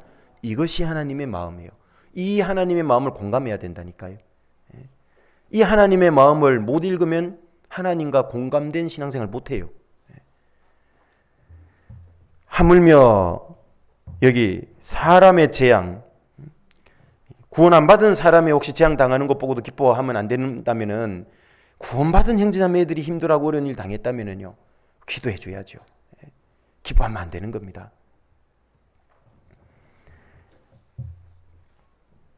여기 사실은 누군가 고난을 당하고 재난을 당하고 재앙을 당했을 때요, 그들과 함께 아까 로마서 12장 15절 말씀처럼 우는 자들과 함께 우는 건 사실은 이게 어려울 것 같지만 이게 더 쉬운 거예요. 잘 생각해 보세요. 힘들고 어려운 일 당한 사람을 위해서 아파하고 같이 슬퍼해 주는 건 대부분 가능해요. 그죠? 큰 슬픔과 어려움 당한 사람 보고 아무 생각이 없는 그런 마음이 굳어진 사람은 많지 않을 거라고 생각을 합니다. 그런데 사실은 진짜 어려운 건 뭐냐면요, 우는 자들과 함께 우는 것보다 더 어려운 건 뭐냐면 여기 즐거워하는 자들로 함께 즐거워하는 게 사실 더 어렵다는 거 아십니까? 이게 더 어려워요. 여러분, 누군가 잘못되면 연민의 정도 느끼고 불쌍한 마음도 있고 안타까운 마음이 들거든요. 그런데 누군가 나보다 더 잘 됐어요. 그러면 정말 같이 즐거워하고 기뻐해 줘야 되는데 이 속에서 뭐가 살곰살곰 싹들까요? 시기 질투. 그것들은 형제님 축하해요. 자매님 잘 됐네요. 이 속에서 뭔가 껄쩍지근한 게 살짝 싹텄어. 싹트네 내 마음이 사랑이 싹트여 해야 되는데 시기 질투가 살짝 싹텄어. 이게 함께 기뻐해 주는 게 사실 쉬운 일이 아니에요. 여기 즐거워하는 자들로 함께 즐거워하기 위해서는요, 더 성장된 그리스도인의 인격, 품성이 요구되는 겁니다. 이게 더 어려운 거예요, 사실은. 더 어려운 거라고요. 성장된 그리스도인은 타인의 불행을 보고 기뻐하지도 않지만은요, 진짜 성장했다는 증거는 다른 사람이 잘 되는 걸 보고 즐거워해주고 축하해주고 기뻐해줄 수 있는 사람이에요. 연말연시에 이제 임원들이 세우십니다. 저 사람 나보다 구원받아도 얼마 안 됐는데 구역장? 나는 부구역장인데? 형제님, 축하해요. 구원받아 얼마 안 된다. 축하해요. 근데 이 속에 뭔가 껄쩍지근한 게 있어. 그러면 안 된다 그 말이에요. 네? 누가 어떤 봉사를 하든지 간에요, 내가 그걸 못 쓰임 받았다고 원망 불평할 게 아니라 진짜 축하해 줄 수 있다면 그 사람은 신앙이 성장하고 어른이 된 사람이에요. 그 사람은 그 분야에 쓰임 안 받아도 딴 데도 귀하게 쓰임 받아요. 그런 것 때문에 속 좁아가지고 어떻게 저럴 수 있냐고 막 그렇게 문제에 걸리면요, 그거는 어린 겁니다. 어려요. 어떤 분은 임원 시킬 때는 막 날라다녀요. 막 죽으라고 열심히 해요. 그런데 입원 딱 내려놓으면은요, 그냥 교회에 오는지 안 오는지도 몰라. 근데 그런 분도 있다고요. 그러면 안 되죠. 과거에 참 안타까운 분인데요, 어떤 분이 임원이 했다가 임원이 안 된 분이 있어요. 연세가 조금인 50대 중년이었어요, 그때. 그 자매님이 항상 하는 얘기가, 그때가 교회가 크지도 않았는데 다른 교회에 제가 있을 때 얘기입니다. 맨날 주일날 오후 되면 밥도 안 먹고 가면서요, 밥 먹으려고 식당에 모여있는 사람에게 한마디 하고 가요. 맨날 나는 임원이 아닌 게 임원들끼리 잘해 부시하고 가버린 거예요. 그때 교회 인원은 다 합쳐봐야 성인들 꼴랑 20명도 안 되는데 저는 임원인데 사실 거의 거기다 임원들끼리 잘해 부시하고 가면 어떻게 되는 거예요? 그 분위기가 찬물 한 바가지 전라도 말로 찌꺼리고 가는 거예요. 거기다가 퍼버버리고 가는 거예요. 그냥 분위기 어떨까요? 참 기도가 돼요. 기도가. 그죠? 그 사람은 주님 위해서 임원으로 한 게 아니고 여태까지 뭐 때문에 한 거예요? 자기 만족 때문에. 주님 위해서 했다면, 주님이 원래 이 봉사해달라 그러면 하고 내년에 다른 봉사해달라 그러면 기쁜 마음으로 할까요, 안 할까요? 목소리 갑자기 작아지세요. 주님을 보고 한다면 어떤 봉사를 맡겨도 할까요, 안 할까요? 하죠? 또 다른 분이 내가 생각 안 한 다른 봉사를 맡겨도 문제 안 삼을 거예요. 그죠? 한 번밖에 대답 안 하시는데. 연말 연시가 돼서 목사님이 벌써 임원 세우려고 사전 정지 작업하는갑다. 아니에요. 아직 손도 안 대고 모르겠어요. 그런데 그걸 꼭 가지시라 그 말이에요. 그게 성숙된 그리스도인의 모습이에요. 무슨 얘기인지 이해되십니까? 정말 다른 사람들이 주님께 기이 쓰임 받으면요, 다 인정해주고 축하해주고, 그 사람도 결국 그런 사람이 귀하게 또 쓰임 받는 거예요. 그렇게 하는 사람도. 그게 멋있는 거예요. 시기 질투하고 문제에 걸리기는 하고. 그러면 그 사람은 점점 하나님께 쓰임을 못 받잖아요. 다른 사람이 잘 될 때 진정으로 칭찬하고 기뻐해 줄 수 있어야 돼요. 그게 즐거워하는 자들과 함께 즐거워하는 겁니다. 고린도전서 12장으로 가보시죠.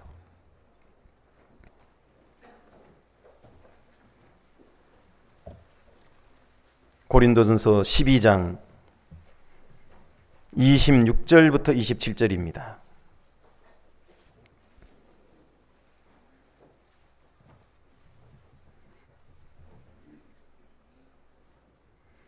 (26절부터 27절입니다) 만일 한 지체가 고통을 받으면 모든 지체도 함께 고통을 받고 한 지체가 영광을 얻으면 모든 지체도 함께 즐거워하나니 너희는 그리스도의 몸이요 지체의 각 부분이라. 이것이 가장 정상적인 그리스도인의 신앙의 모습이다 그 말이에요. 결국은 로마서 12장과 같은 말씀 아닙니까? 즐거워하는 자들로 함께 즐거워하고 우는 자들로 함께 울라. 그 말씀에 또 다른 표현이 지나지 않습니다. 우리는 교회 가운데 여러 지체들입니다. 교회를 몸에다 비유했잖아요. 한 지체가 고통을 받으면 모든 지체도 함께 고통받아요, 안 받아요? 아프지요. 온 몸이 같이 아파하는 거예요. 제가 한 가지 확실히 경험한 것이 있는데 최근에요. 스페인 선교 갔는데 온 개들이 그렇게 많은 걸 처음 봤어요. 제가 막 아침마다 사람들 산책하러 오는데 개 끌고 다 나오셨더라고. 막 큰 개, 작은 개, 별별 개들이 다 있어요. 막 길 가다 보면 죄송합니다. 웬 똥이 그렇게 많은지. 무슨 가로등에마다 막 개들이 오줌 싸놔 가지고요. 영역 표시하려고 그런지 지저분해요. 냄새도 나고. 하도 개를 많이 봐서 그런지요. 선교 갔다가 와서 자는데 밤에 꿈에 개가 나타난 거예요. 개가 나타났는데요. 한 마리가 아니고요. 스페인에서 봤던 시커먼 큰 개를 본 거예요. 큰 개가 제일 앞에서 달려오고 나머지 등치 큰 개가 한 4-5마리가 뒤에서 막 저를 향해 꿈에 달려오더라고. 그런데 이 또 목사 체면에 처음부터 개를 학대할 수는 없잖아요. 꿈에서 오지마! 어이! 막 한참 했어요. 그래도 소용없어요. 막 물려고 씩씩거리고 전 성경으로 달려와요. 그래서 안 물리려고 어떻게 했냐면요. 발로 걷어찼어요. 제일 앞에 오는 시커먼 개를 딱 찼는데 꿈에서 확 깼어요.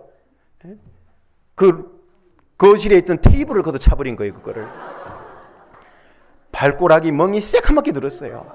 얼마나 아픈지. 아마 금 갔을 거예요. 지금도 좀 아파요. 오래됐는데도. 그때 제가 깨달은 거 확실한 거 한 가지. 야, 사람은 꿈을 잘 꿔야 된다. 어떤 꿈을 꾸느냐에 따라서 현실이 바뀐다. 뭔 얘기입니까? 신앙 안에서 꿈은 비전이잖아요. 어떤 비전을 갖느냐에 따라서 그 사람의 삶이 바뀌잖아요.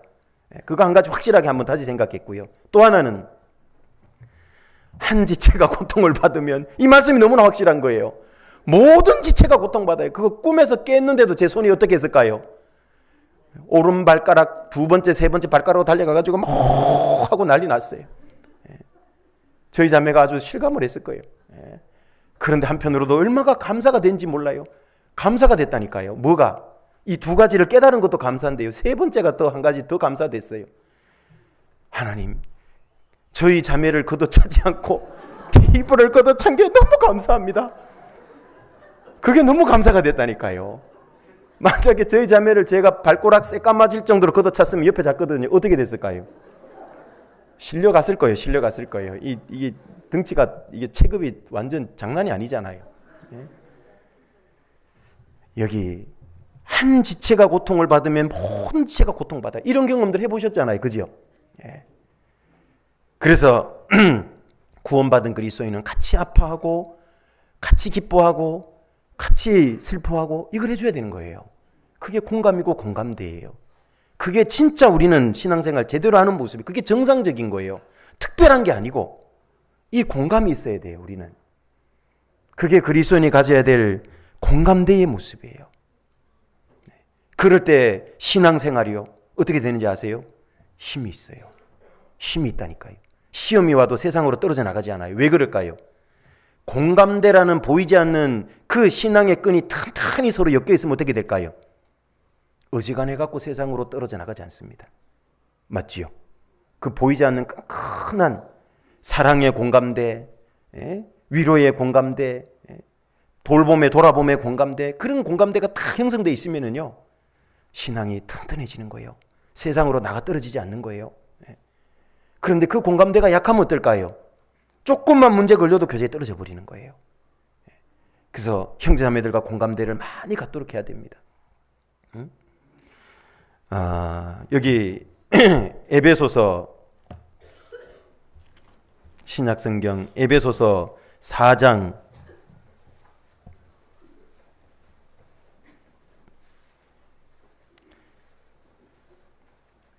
3절부터 6절입니다. 에베소서 4장 3절부터 6절입니다. 3절부터 6절 같이 읽겠습니다. 평안에 매는 줄로 성령이 하나 되게 하신 것을 힘써 지키라. 몸이 하나이요 성령이 하나이니 이와 같이 너희가 부르심의 한 소망 안에서 부르심을 입었느니라. 주도 하나이요 믿음도 하나이요 세례도 하나이요 하나님도 하나이시니 곧 만유의 아버지시라. 만유 위에 계시고 만유를 통일하시고 만유 가운데에 계시도다. 하나님께서 우리를 하나 되게 한 게 총 7가지입니다. 7가지. 이 7가지를 가지고 우리는 얼마든지 공감할 수 있는 거예요. 구원받은 사람이라면 똑같이 이 7가지로 하나 돼 있거든요. 이걸 생각하면 공감할 수 있어요. 그 평소에 7가지를 잘 생각을 해야 돼요. 그리고 이 하나 되게 하신 것을 우리는 지켜야 돼요. 저절로 안 돼요. 그래서 힘써 지키라고 3절 끝부분은 말씀하고 있는 겁니다. 힘써 지키는 방법이 뭡니까? 하나 되게 한 7가지를 열심히 교제 나오는 겁니다. 열심히 모임 참석하는 거예요. 그때 힘써 지켜지는 겁니다. 하나 된 몸으로 한 몸으로 만들었는데 이 지체가 떨어져 나가면요 못 지키는 겁니다. 붙어 있어야 되는 거예요. 교회 안에. 그러면 이게 지켜져요. 그러면서 서로 공감하는 일이 많아집니다. 공감대가 많이 형성되고 형제자매와 공감이 많이 이루어지는 신앙생활 하시면은요 내 신앙이 첫 번째는 지켜집니다. 두 번째는요 전도가 잘 돼요. 누가 전도 잘하느냐 잘 보시면은요 전도하는 사람을 잘 맞춰줘요. 공감을 잘하는 사람. 그 사람이 전도 잘해요. 아까 예수님도 요한복음 4장에서 그 우물가의 사마리아인 전도할 때 공감을 하잖아요. 공감을 잘하면은 이 전도에 아주 유용한 수단입니다. 사도 바울은 뭐라고 그랬습니까? 율법 있는 자에게는 있는 것처럼 없는 자에게는 없는 것처럼 유대인에게는 유대인인 것처럼 이방인에게는 이방인인 것처럼 약한 자에게는 약한 것처럼 그렇게 자기가 대했다 그러죠. 왜 그렇게 대했습니까? 아무쪼록 몇 사람이라도 구원코자 함이라. 그게 공감입니다. 공감대입니다. 전도도 잘해요. 이 공감하고 이런 능력이 훈련이 된 사람은요 형제자매와 교제도 깊이 있게 잘 들어가요. 깊은 교제가 돼서 교제의 관계도 튼튼해져요. 전도도 힘있게 할 수 있어요. 마지막 시대를 살아가는 그리스도인이 반드시 가져야 될 감정은 공감이에요. 그 공감의 능력을 키우셔야 됩니다. 그 사람은 틀림없이 신앙에 성공할 수 있는 사람이에요. 그런데 안타깝게도 유대인들은 공감할 줄 몰랐어요. 자, 요거는 다음 시간에 배우겠습니다. 기도하겠습니다. 은혜로우신 아버지 하나님 감사를 드립니다. 하나님 앞에 우리의 마음의 바탕 그 가운데 감정이 하나님 앞에 정직한 감정을 품을 수 있도록 도와주시기를 원합니다. 하나님을 향해서도 형제자매들을 향해서도 세상을 향해서도 정직한 마음과 감정을 품을 수 있도록 하나님께서 도와주시길 원합니다. 그 정직한 마음 바탕 위에서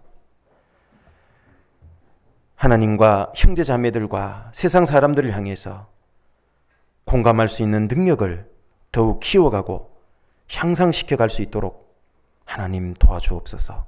그리하여 우리의 교제의 능력과 전도의 능력이 공감을 통해서 배가 될 수 있도록 인도해 주옵소서. 예수님 이름으로 기도드립니다. 아멘. 같이 찬양하시겠습니다. 찬송가 507장 주님의 마음을 본받는 자 찬양하시겠습니다.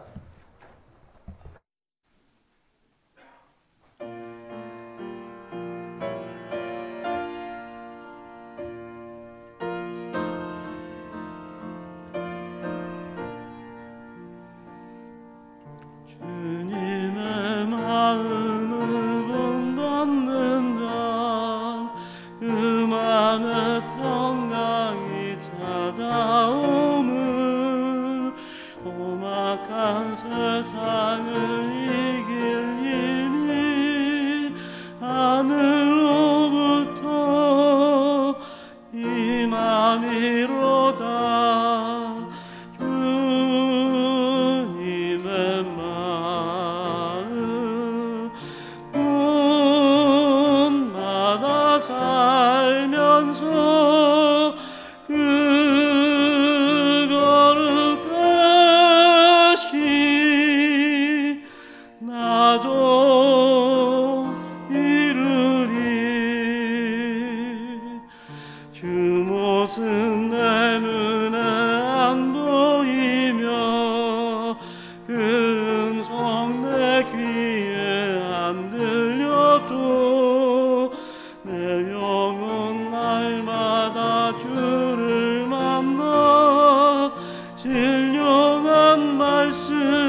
세상에 다시 오실 그날의 무성도 변하여 주님의 빛나는 그 영상을 함께 보며 주 찬양하리.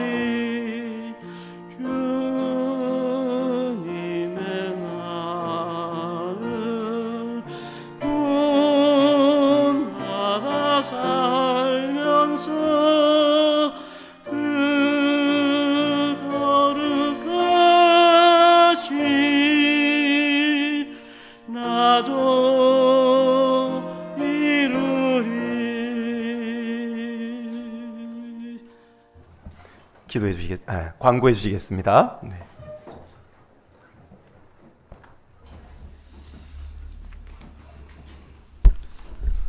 예, 광고 전에요. 22구역으로 이사 오신 은장의 김용철 어르신하고 박정선 어르신 나오셔서 인사하시겠습니다. 나오시죠? 어디 계신가요? 네.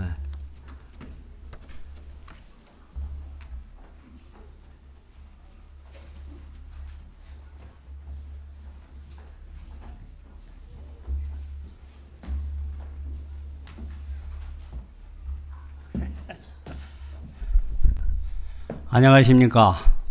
저는 양주 자이아파트 사는 김용철입니다. 생년월일은 40년 9월 17일생이고요. 지금 실 나이로 79세입니다. 내일 모레 80세겠죠. 제가 말씀 조금만 드려도 되겠어요? 예.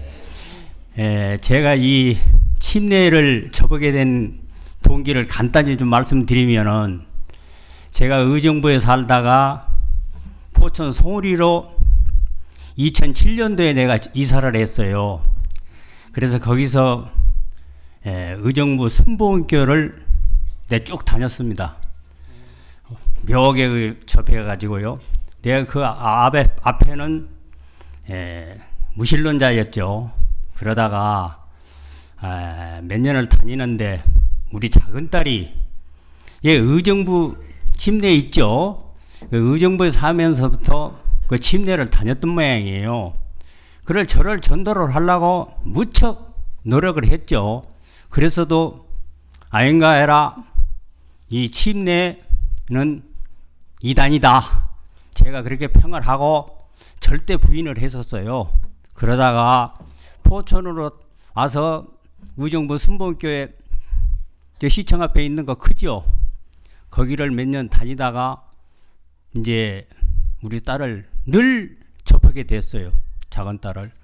그래서 아버지 한 번만 나가보세요, 이 교회를. 그러면은 아버지 달라질 거예요. 자꾸 그런 얘기를 해요. 그래서 이 교회가, 나는 이단이라고 생각하고 있는데 이 교회가 얼마나 좋길래 이렇게 나한테 권유해서 어느 땐가 송울에 살면서 포천교회를 나가게 됐어요. 차를 갖고 와서 대놓고 막 타라고만 하니 안 탈 수도 없고, 그래서 포천교회를 접하게 됐는데, 가서 말씀을, 오늘도 지금 제가 목사님 말씀을 듣고 반성을 많이 했습니다. 저도. 그래서 거기 쭉 다니다가 2014년도에 양주 자이로 오게 됐어요. 거기서부터 오늘 목사님 말씀이 제 말씀 꼭 하시는 것 같아요. 감정이 부풀러 가지고 그때부터 교회를 멀리 하게 됐습니다. 한 4, 5년 되죠. 그러다가 우연 중에 내가 이 양주교회도 의정부 포천교회 다니면서 송울이 사시는 영아 아파트에 그 자매님이 한 분인데 꼭 주일 예배는 여기 와서 하고 지역에는 거기서 접하시더라고요. 그래서 그분을 모시고 이게 집회도 몇 번 왔습니다. 여기를 왔고, 그렇게 열심히 하다가 자유로 오면서부터 교회를 좀 떠났죠. 저 한 5년간을 떠나서 있다가 지금 제가 지금 오늘 4주차인가 나온 것 같습니다. 여기를 와서 추석 안에 와서 또 저를 데리고 안산교회도 내가 거기도 몇 번을 갔습니다. 가고 그래서 이번에도 가서 말씀 듣고 오고 그런 다음에 저를 그러면서도 제가 죄를 짓고 있는 것 같아요. 나가야겠다 하면서 내가 이 교회도 모르는 것도 아니고 내가 의정부 교회도 모르는 것도 아니고 의정부로 갈까 일로 올까 포천은 또 뭔가 같고 그래서 제가 이제 나이는 이렇게 먹었습니다. 지금도 운전을 하고 있어요. 그래 차가 있으니까 어디든지 가봐야겠다. 그렇게 마음을 잘 먹으면서도 안 가겠더라고요. 그래서 있는데 이 추석 안에 와가지고 또 딸내미가 차를 갖고 와서 여기 교회를 가자는 거예요. 그래도 여기 교회를 내가 올라고 마음을 몇 번을 먹었었어요. 모르는 것도 아니고 내가 여기도 와봤고 했으니까 하다가 와가지고 우연히 가자 하길래 그래 가자 하고 제가 지금 4주차 나와서 오늘 참석을 하게 됐습니다. 하여튼 앞으로 제가 조금 좀 부족한 점이 있더라도 우리 형제 자매님들이 많이 도움 주시고 저도 이제는 인생이 다시 태어난다는 그 기분 하에 열심히 우리 침례를 제가 살면 얼마나 살겠어요. 내가 나이가 70이고 내일 모레면 80인데 내가 사는 날까지는 하여튼 열심히 다녀봐야겠다는 그런 심정하에 제가 이 자리에 섰습니다. 앞으로 뭐 형제자매님들 말아 사랑해 주시고요. 저도 많이 열심히 교회에 참석해서 하나님 말씀 많이 듣고 여러분들과 친절히 지내고 싶습니다. 앞으로 많이 도움 주세요. 감사합니다.